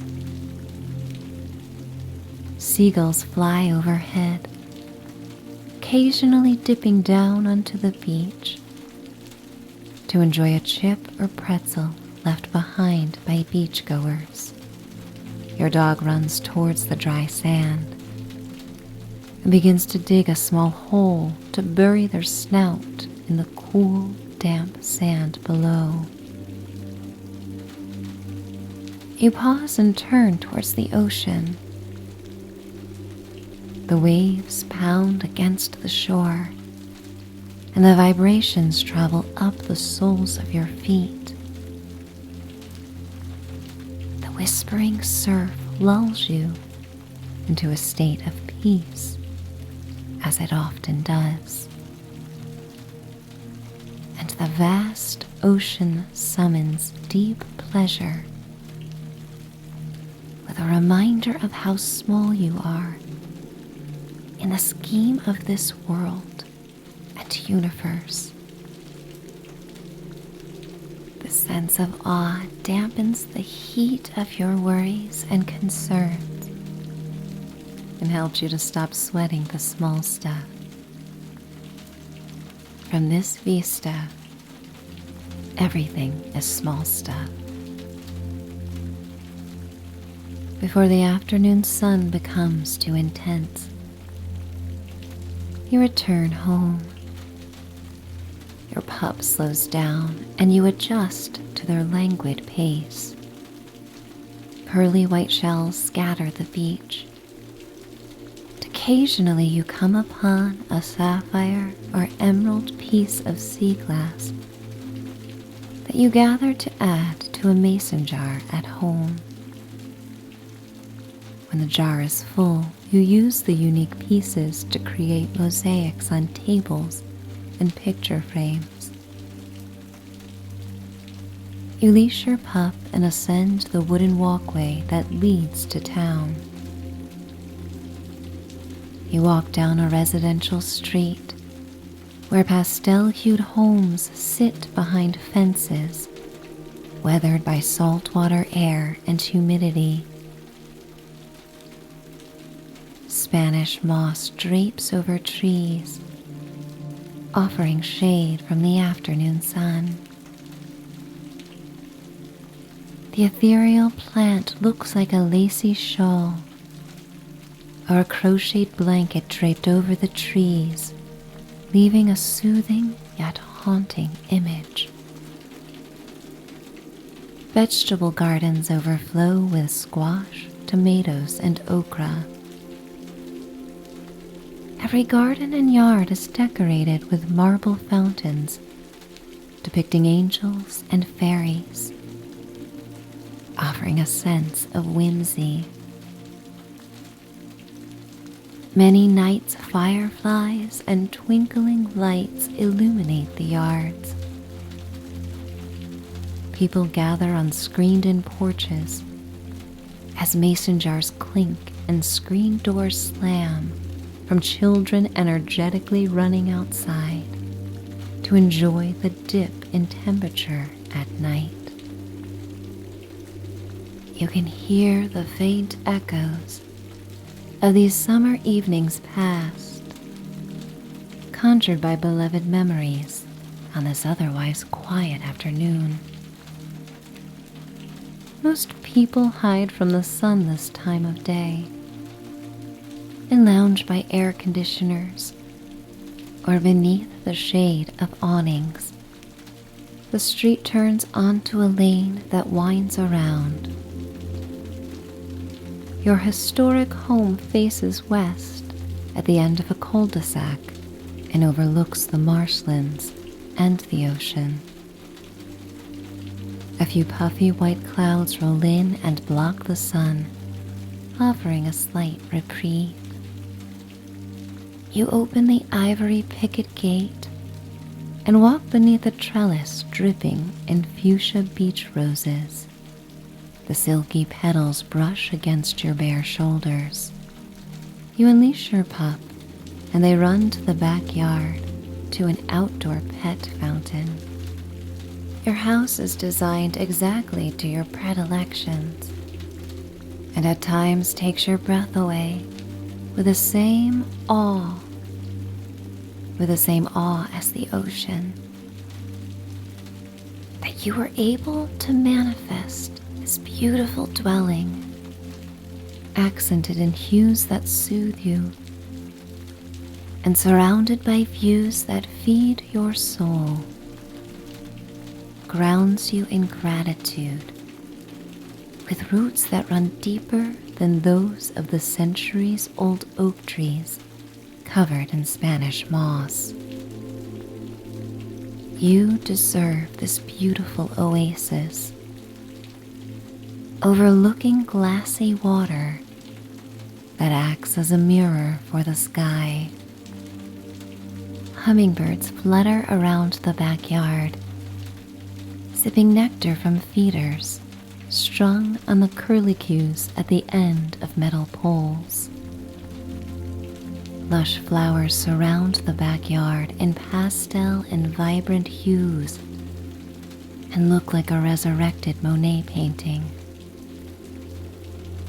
A toad hops across the thick green grass, and your dog barks in its direction.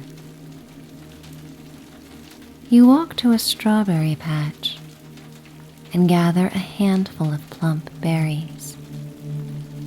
You snap a few pieces of mint from an herb garden, abundant with sage, basil, oregano, and thyme. Their perfume awakens your nose. You run your fingers across the fuzzy sage leaves and inhale their herbaceous perfume. Behind the garden is a one-room cottage with French doors on two sides that open into the garden and offer the perfect cross breeze.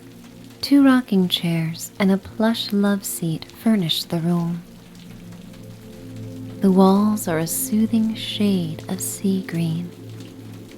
Wide stripes and vibrant summer shades of blue, green, yellow, orange, and red accent throw pillows and an area rug with feathery fringe.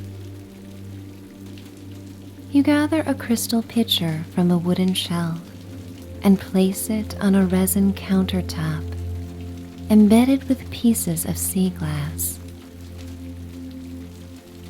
You take a few lemons from a wicker basket and slice them on a cutting board. You squeeze their juice into the pitcher and add sugar from a cobalt blue ceramic container, sweetening to your preference, before adding the hand-picked strawberries and mint. You take a wooden mortar and muddle the ingredients.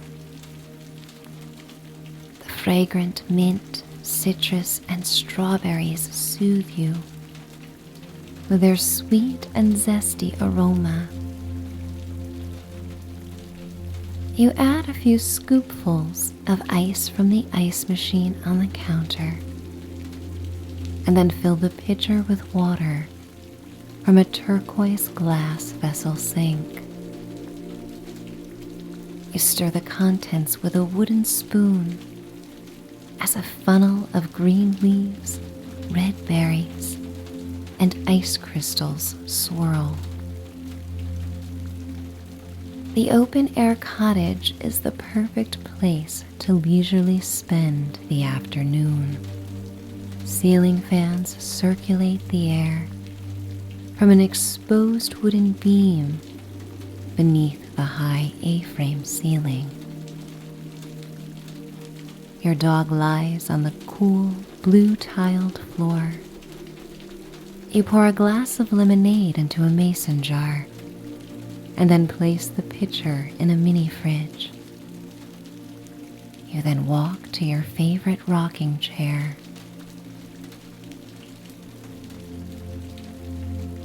You sink into the woven seat and feel your muscles relax. A plush striped pillow supports your lower back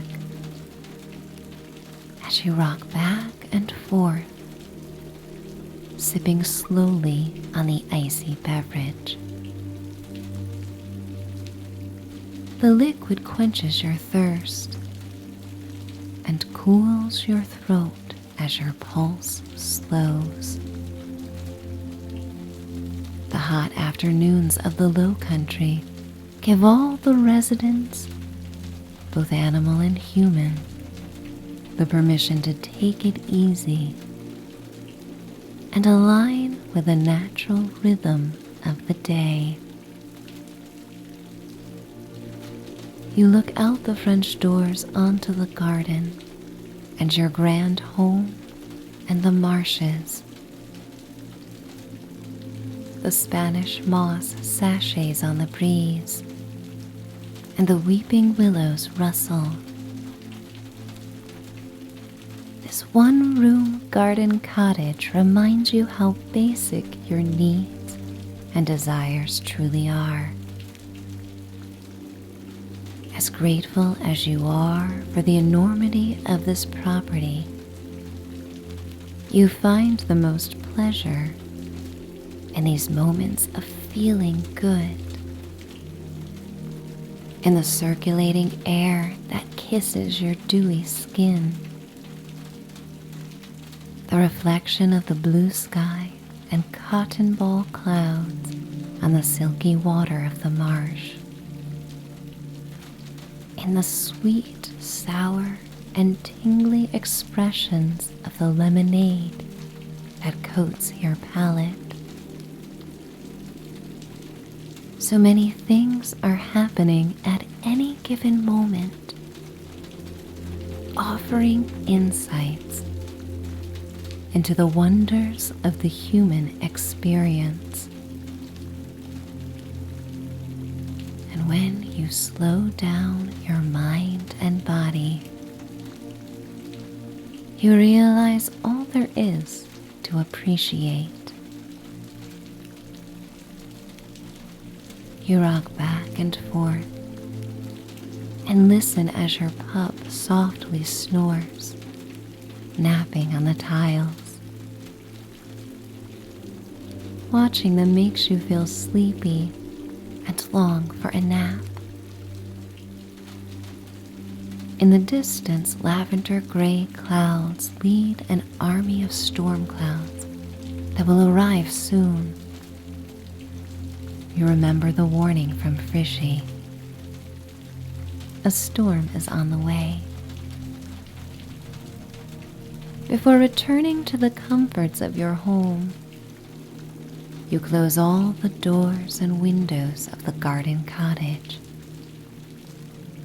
Your pup stirs and rises, stretching in a downward dog pose as they open their mouth into a big, infectious yawn. Your yawn is soon to follow. Your dog follows you through the backyard, and you decide to wash away the salt of sweat and sea in the outdoor shower. The exterior walls of the shower are made of ivory shingles. Translucent glass rocks in hues of Caribbean blue, cerulean, teal, and aquamarine dangle from support beams around the shower, with wind chimes that create a soothing melody. You turn on the shower to a lukewarm setting, comfortable and yet cooling. Your dog patiently waits outside the shower door as you cleanse yourself with an herbaceous soap that tingles as the mint plucked from your garden. You look to the sky and watch as more clouds roll in. You turn off the shower and dry yourself with a plush towel kept in a wooden trunk that smells of cedar and lavender satchels. You bury your face into the towel and sigh. A shower on days like this feels like a second chance. Your body becomes tired in the most pleasant way as you wrap yourself in a silky robe and slip your feet into your flip-flops. You carry your clothes and towel as you return home, your pup trailing behind like a shadow. Your timing is perfect. The sky is dark. A thin line of peach sunlight cuts through the ominous purple and steely gray clouds that loom over the marsh and head east towards the sea. A few miles away, you see a bolt of lightning illuminate the sky and reflect on the tidal estuary. You enter your home as the first fat drops of rain begin to fall.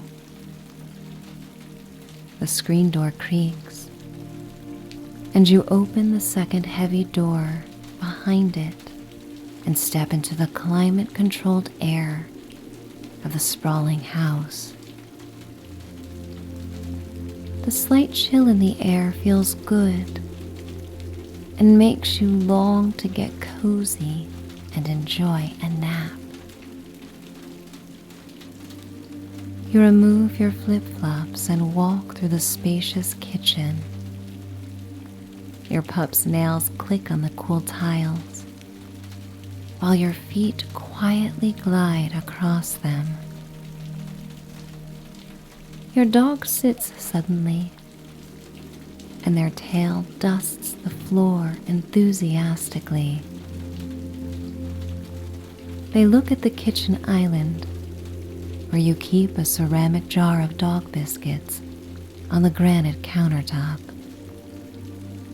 Their pleading eyes make you smile, and you grab a dog biscuit from a ceramic cookie jar. Your pup spins around, showing off their most energetic trick, and you hand off the treat. You leave your clothes and towel in a laundry room off the side of the kitchen. You walk through the open dining room that leads to a screened-in porch where memorable dinners and gatherings take place on balmy nights. The house is lofty and spacious, and walking through it gives one the sense of the grace and ease of a bird soaring above the ocean. There is so much space, openness, and light. Sheer curtains cover the multi-paned floor-to-ceiling windows in common areas, offering waterfront views. You ascend a wide, winding staircase to the second floor, where your bedroom suite awaits. Each step makes you feel more and more tired. You count each stair as you ascend. 1, 2, 3, 4. You listen as your pup charges ahead of you. Your hand brushes over the glossy banister as you continue up. 5, 6, 7, 8, 9. You arrive at the part of the staircase that winds around like the barrel of a wave. 10, 11, 12, 13, 14. You come to the landing. You walk down a wide hallway with linen white walls decorated with nautical paintings that depict the Low Country. They capture scenes of magenta sunsets setting on lava-like waves, starry nights with a silhouette of Spanish moss and weeping willows dancing on the breeze, of a crescent moon perched in a starry sky, above an endless glittering blue-black sea.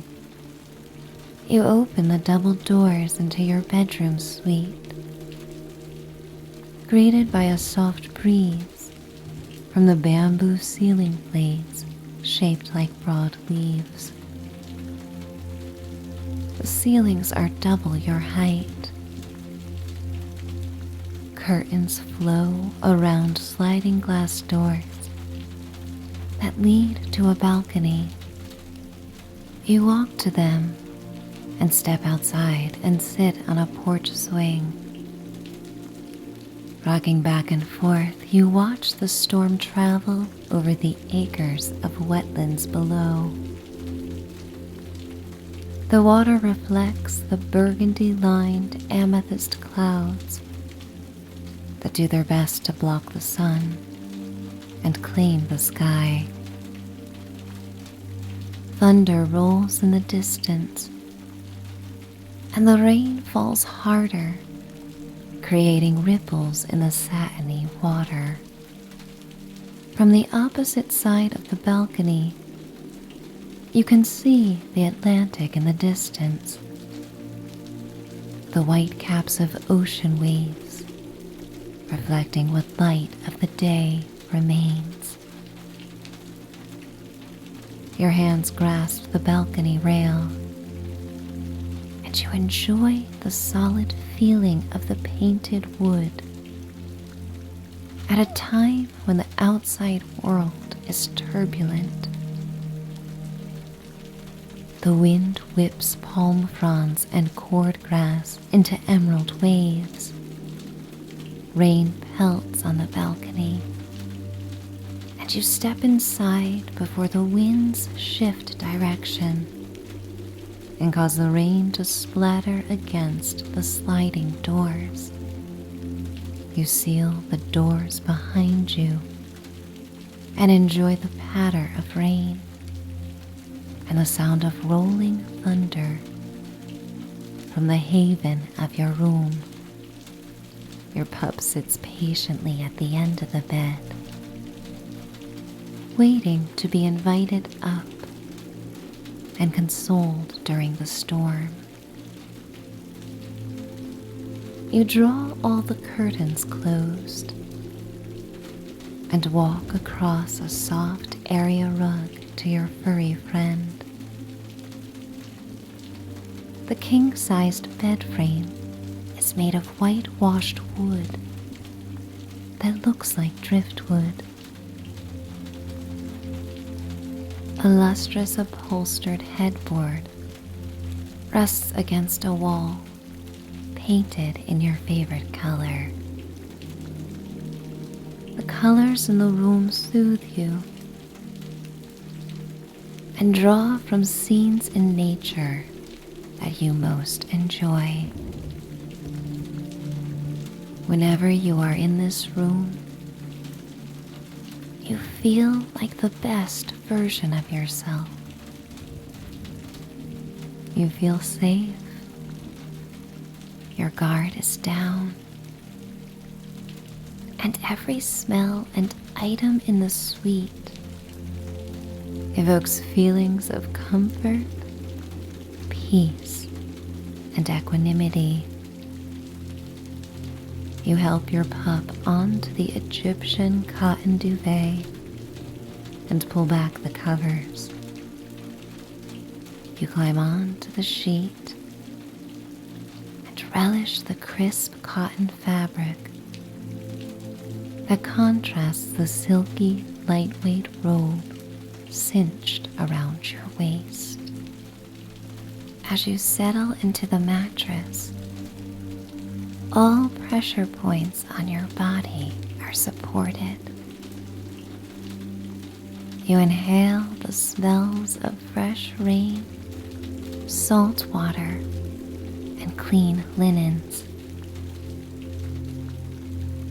Your head sinks into the pillow as the rain falls steadily on the skylights. In your comfortable bed, you watch the plum-black clouds unleash rain as lightning illuminates the sky.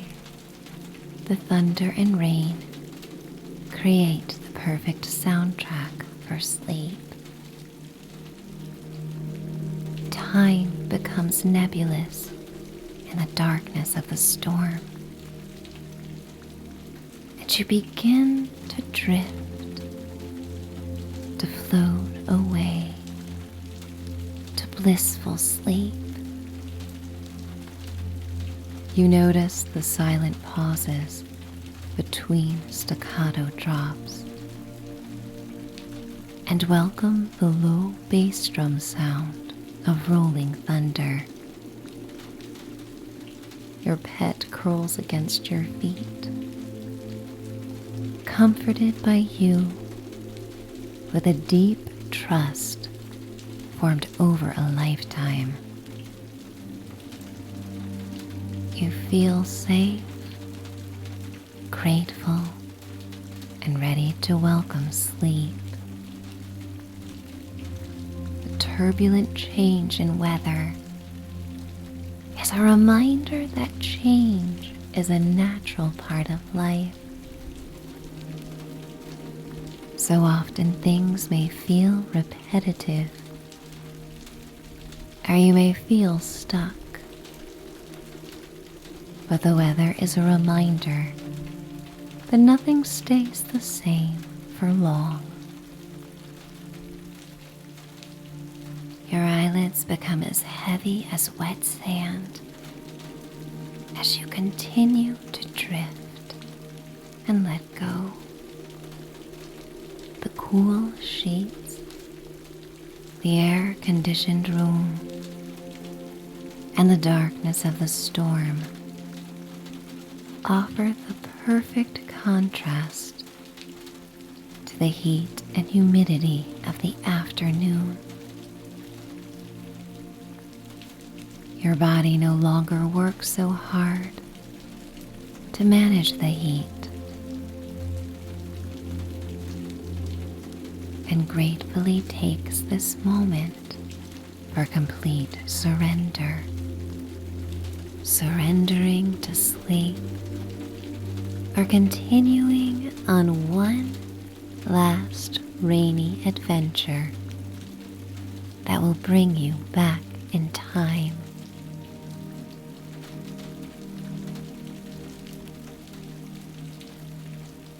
Rainy night in Victorian London.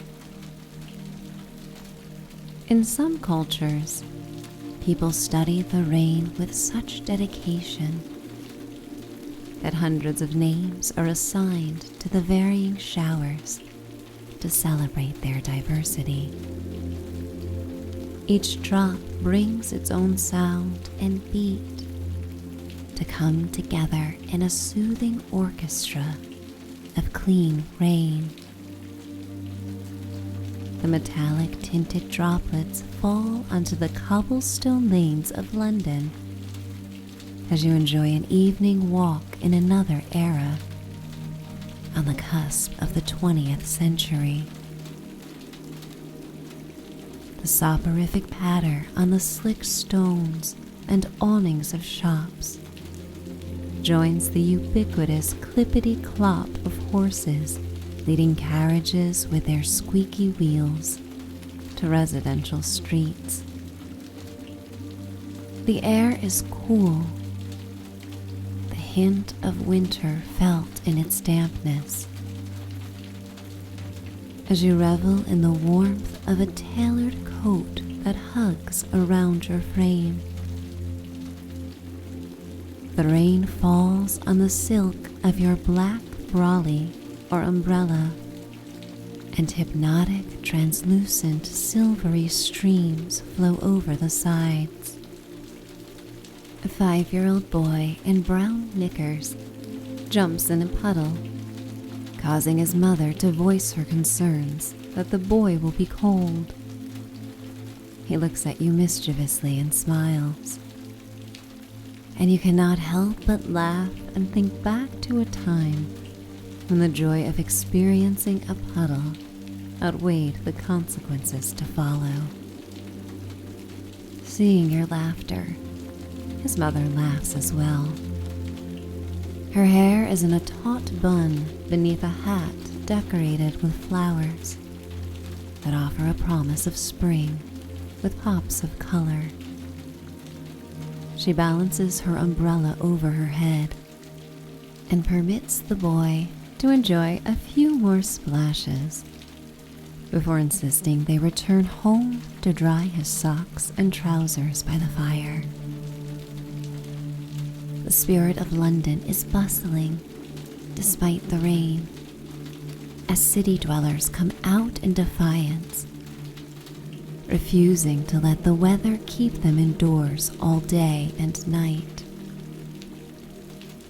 You notice how much people engage with one another, politely offering a good evening and cheerio to loved ones and strangers alike. The friendliness causes a warm sensation to travel throughout your body. Everyone seems to be connected to the moment and connected to their surroundings, not lost in a world of electronic hums and devices. In the grace of this historic city, you feel your guard come down, and your desire to connect and explore heightens with each step. You walk along the Thames River. Big Ben is in the distance, but difficult to see through the incoming fog. The tide is high, and the waves are a pearly indigo gray. The wooden heels of your well-made shoes click on the sidewalk.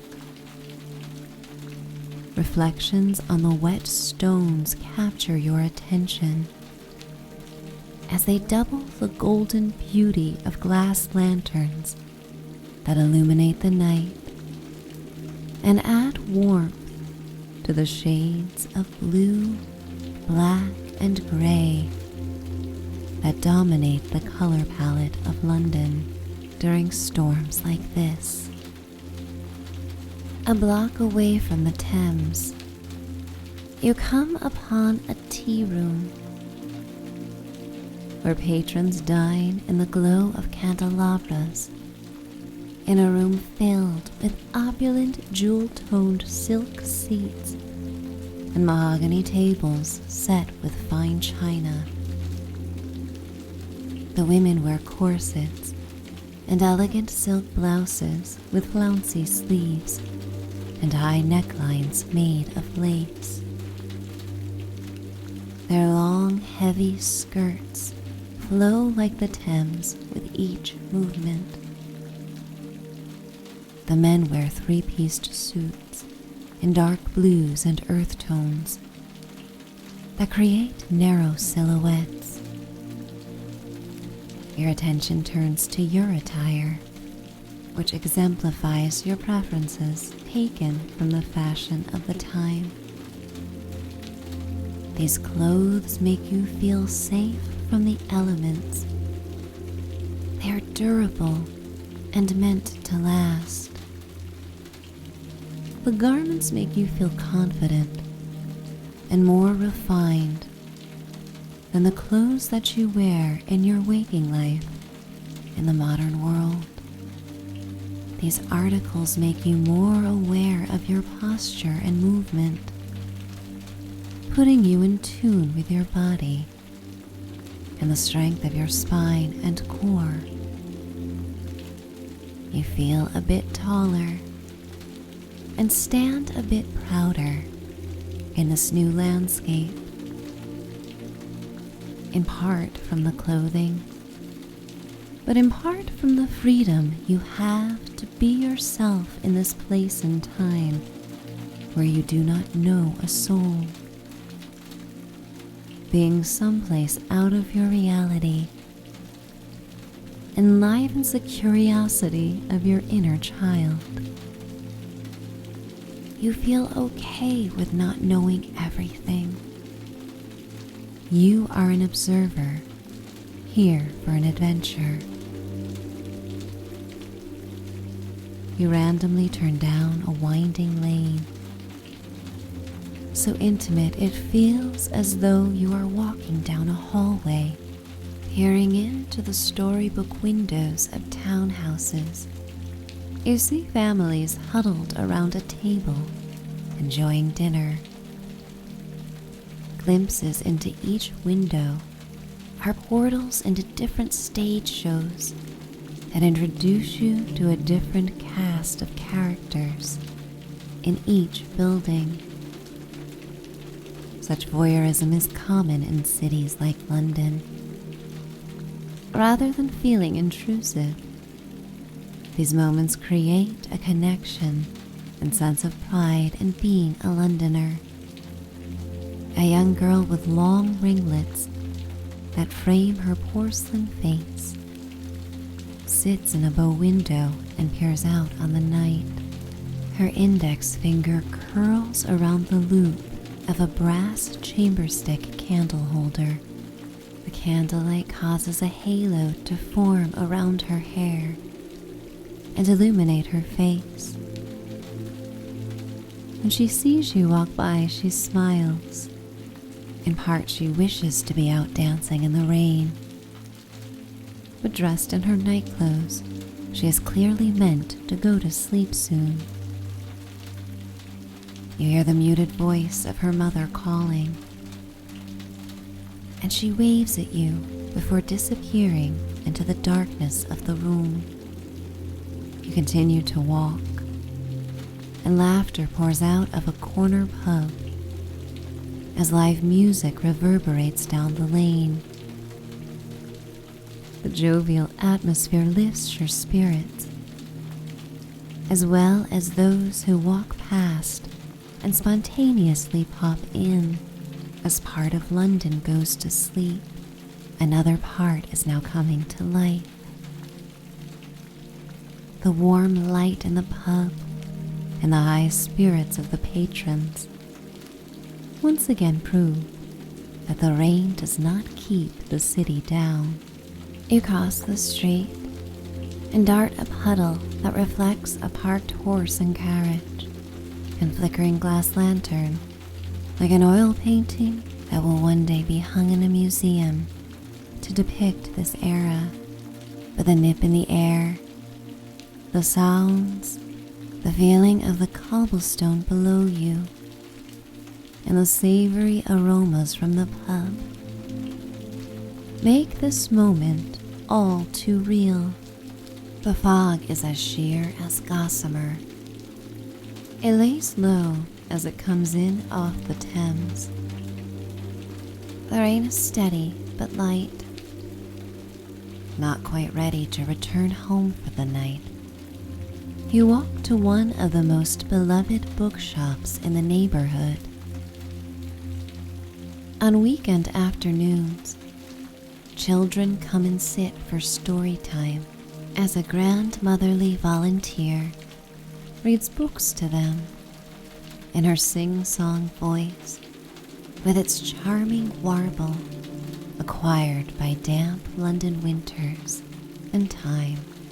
The shop will close soon, and the young cashier is entranced in the newly released novel by H.G. Wells, The Time Machine. He's so involved in the prose that he doesn't hear the brass bell ring when you enter the warmly lit shop.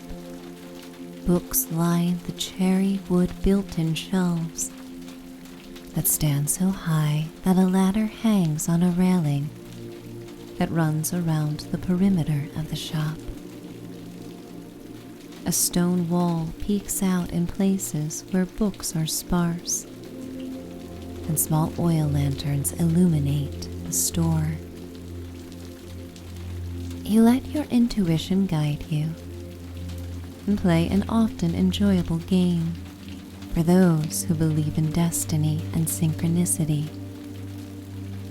You close your eyes and run your finger across the leathery spines of books and count to your favorite number as you wander down the aisle. You stop when you reach your number and open the book your finger lands on. It is a collection of poems by British writers of the 19th century, compiled in part to celebrate the century as it comes to a close. You randomly open the book to a page, curious as to whether the words will have meaning on this journey. You find a poem by Amy Levi. Green is the plane tree in the square. The other trees are brown. They droop and pine for country air. The plane tree loves the town. Here from my garret pane I mark the plane tree bud and blow, shed her recuperative bark, and spread her shade below. Among her branches in and out the city breezes play. The dun fog wraps her round about. Above the smoke curls gray. Others the country take for choice and hold the town in scorn. But she has listened to the voice and city breezes born. The poem captures what you have seen of Victorian London. And while you need not determine yourself fit for the city like the plane tree, or for the country like the others, you take pride in following the city breeze home. On this night you are a Londoner. The shop boy looks up from his book for the first time, for a second convinced that you are an apparition.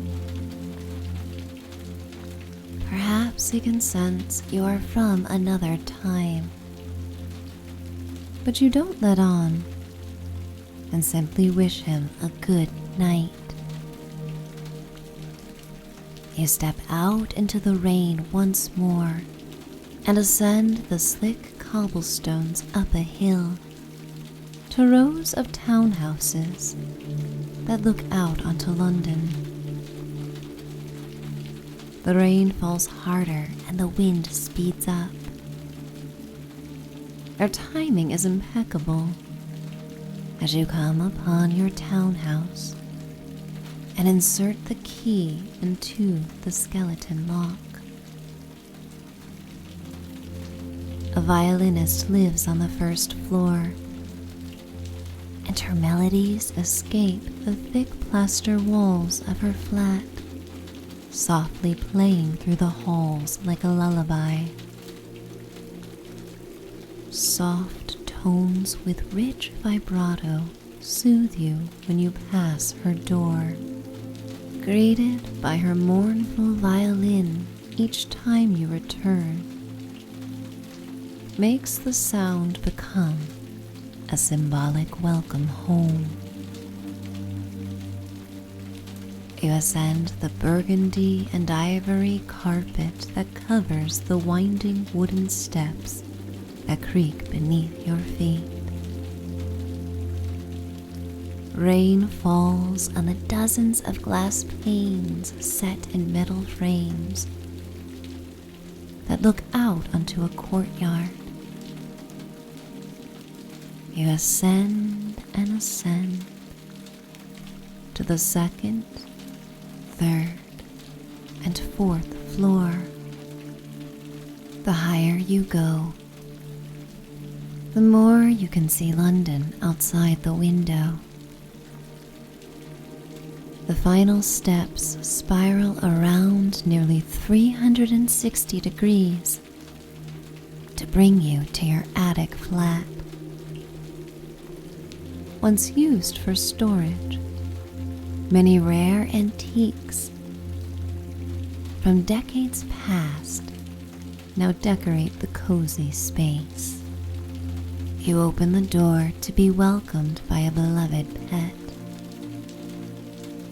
The fluffy animal sniffs at your damp attire, taking in the scents of London rain. A few water droplets land on your pet's nose, and they shake them off with playful agitation. You remove your shoes and leave them in the hall next to your brolly to dry. The flat is small in a comforting way.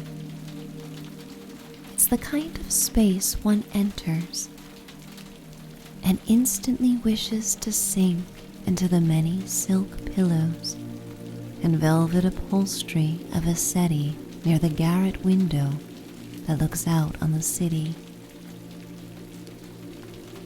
The colors in the room are jewel-toned and rich, with sapphire and gold rugs scattered like soft islands atop the creaking wood floorboards.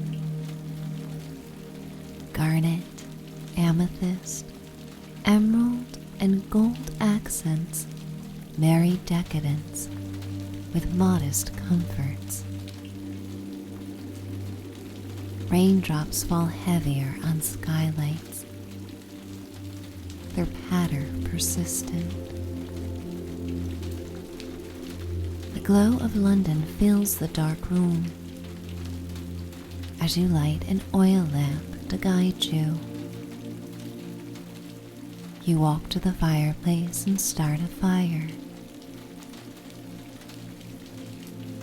Soon the crackling and popping of a dry log join the music of the rain and wind.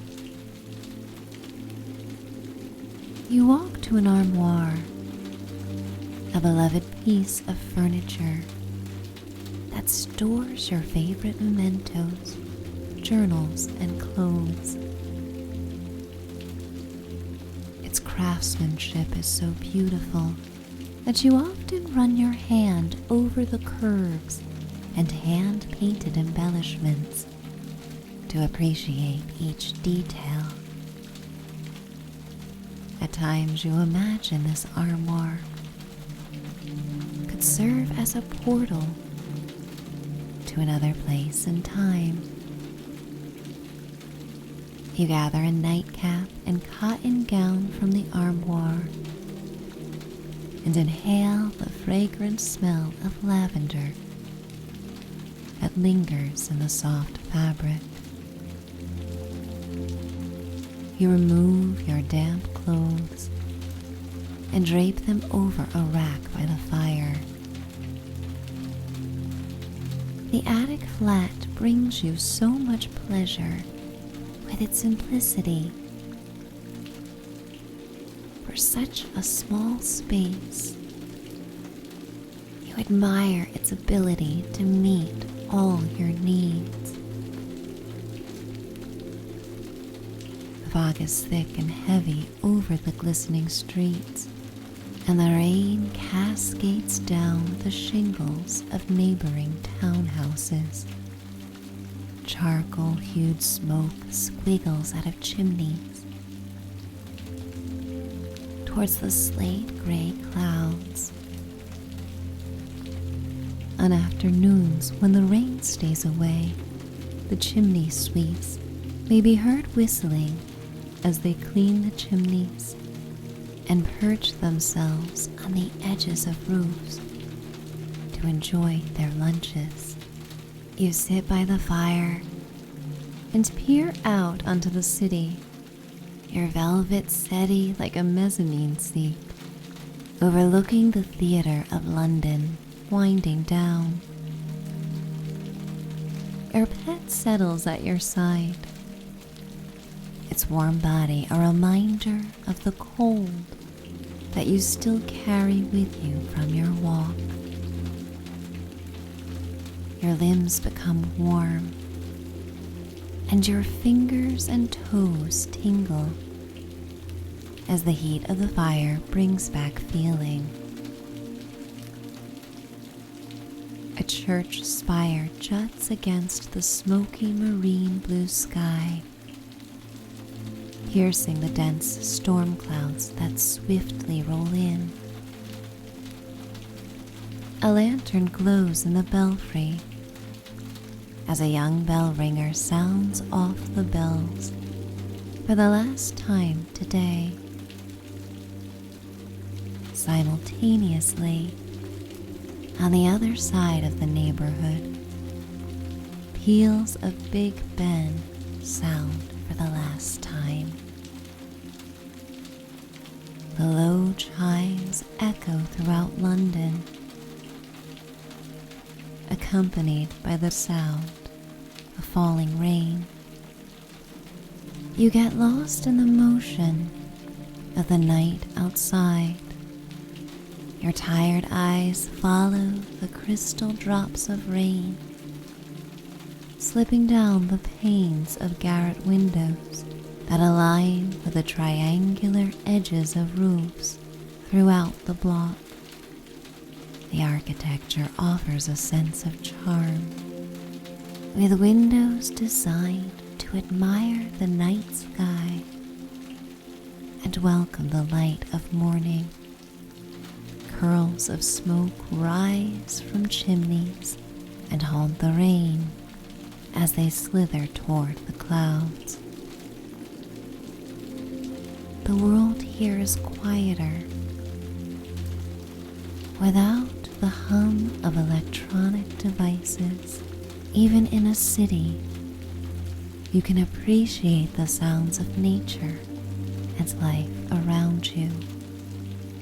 Your attention turns to the room. Handmade lace doilies scatter the room to keep the glossy wooden surfaces of tables pristine. Oil paintings purchased from street vendors depict London in various seasons, from misty nights to summer days when rose gardens are in full bloom. You take in a deep breath and yawn, and note that the air has become warm and dry from the fire. The burning wood blends harmoniously with the sweet smells of the attic, of books and old wood and dried lavender placed in glass vases on the mantel. You feel at home in this home away from home, and being here makes you realize how easily you can flow through different settings in this life and still find comfort and peace. One by one, the last lit rooms of townhouses become dark as dwellers blow out their candles and dim their oil lanterns, and the city goes to sleep. You rise and stoke the fire, adding another log to keep you warm throughout the chilly night. You walk to the corner of the flat, to a brass bed beneath a skylight. The somnolent rain patters above the comfortable bed to offer the perfect soundtrack for dreaming. You peel back one of the heaviest and fluffiest quilts you have ever seen, and your pet hops onto the bed. The mattress springs softly squeak as you join them and settle. You cover yourself in the plush quilt and sink your head into the feather pillows.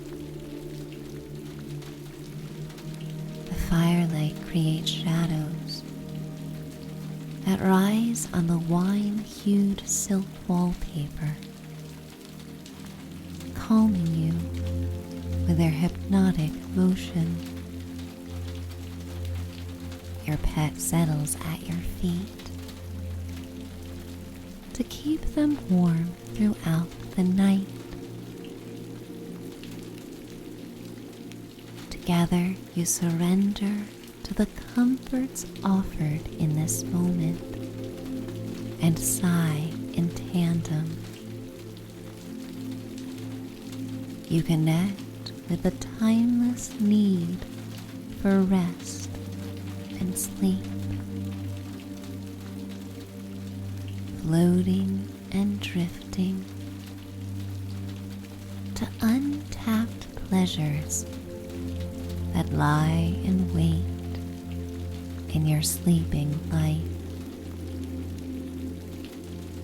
For millennia, dreams have welcomed the sleepy minds of those who came before you, and will do the same for those who come after. They are a timeless human experience, and as a rainy night adventure through Victorian London revealed, much may change through time, but so much stays the same, floating down, down, down, towards the magical moments that come with sleep. Enjoying the sounds of rain and the softness of this time.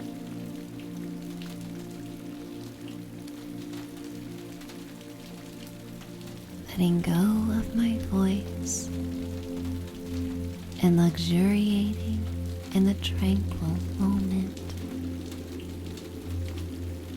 Finding stillness, finding grace, finding repose, finding sleep. It's time to dream away.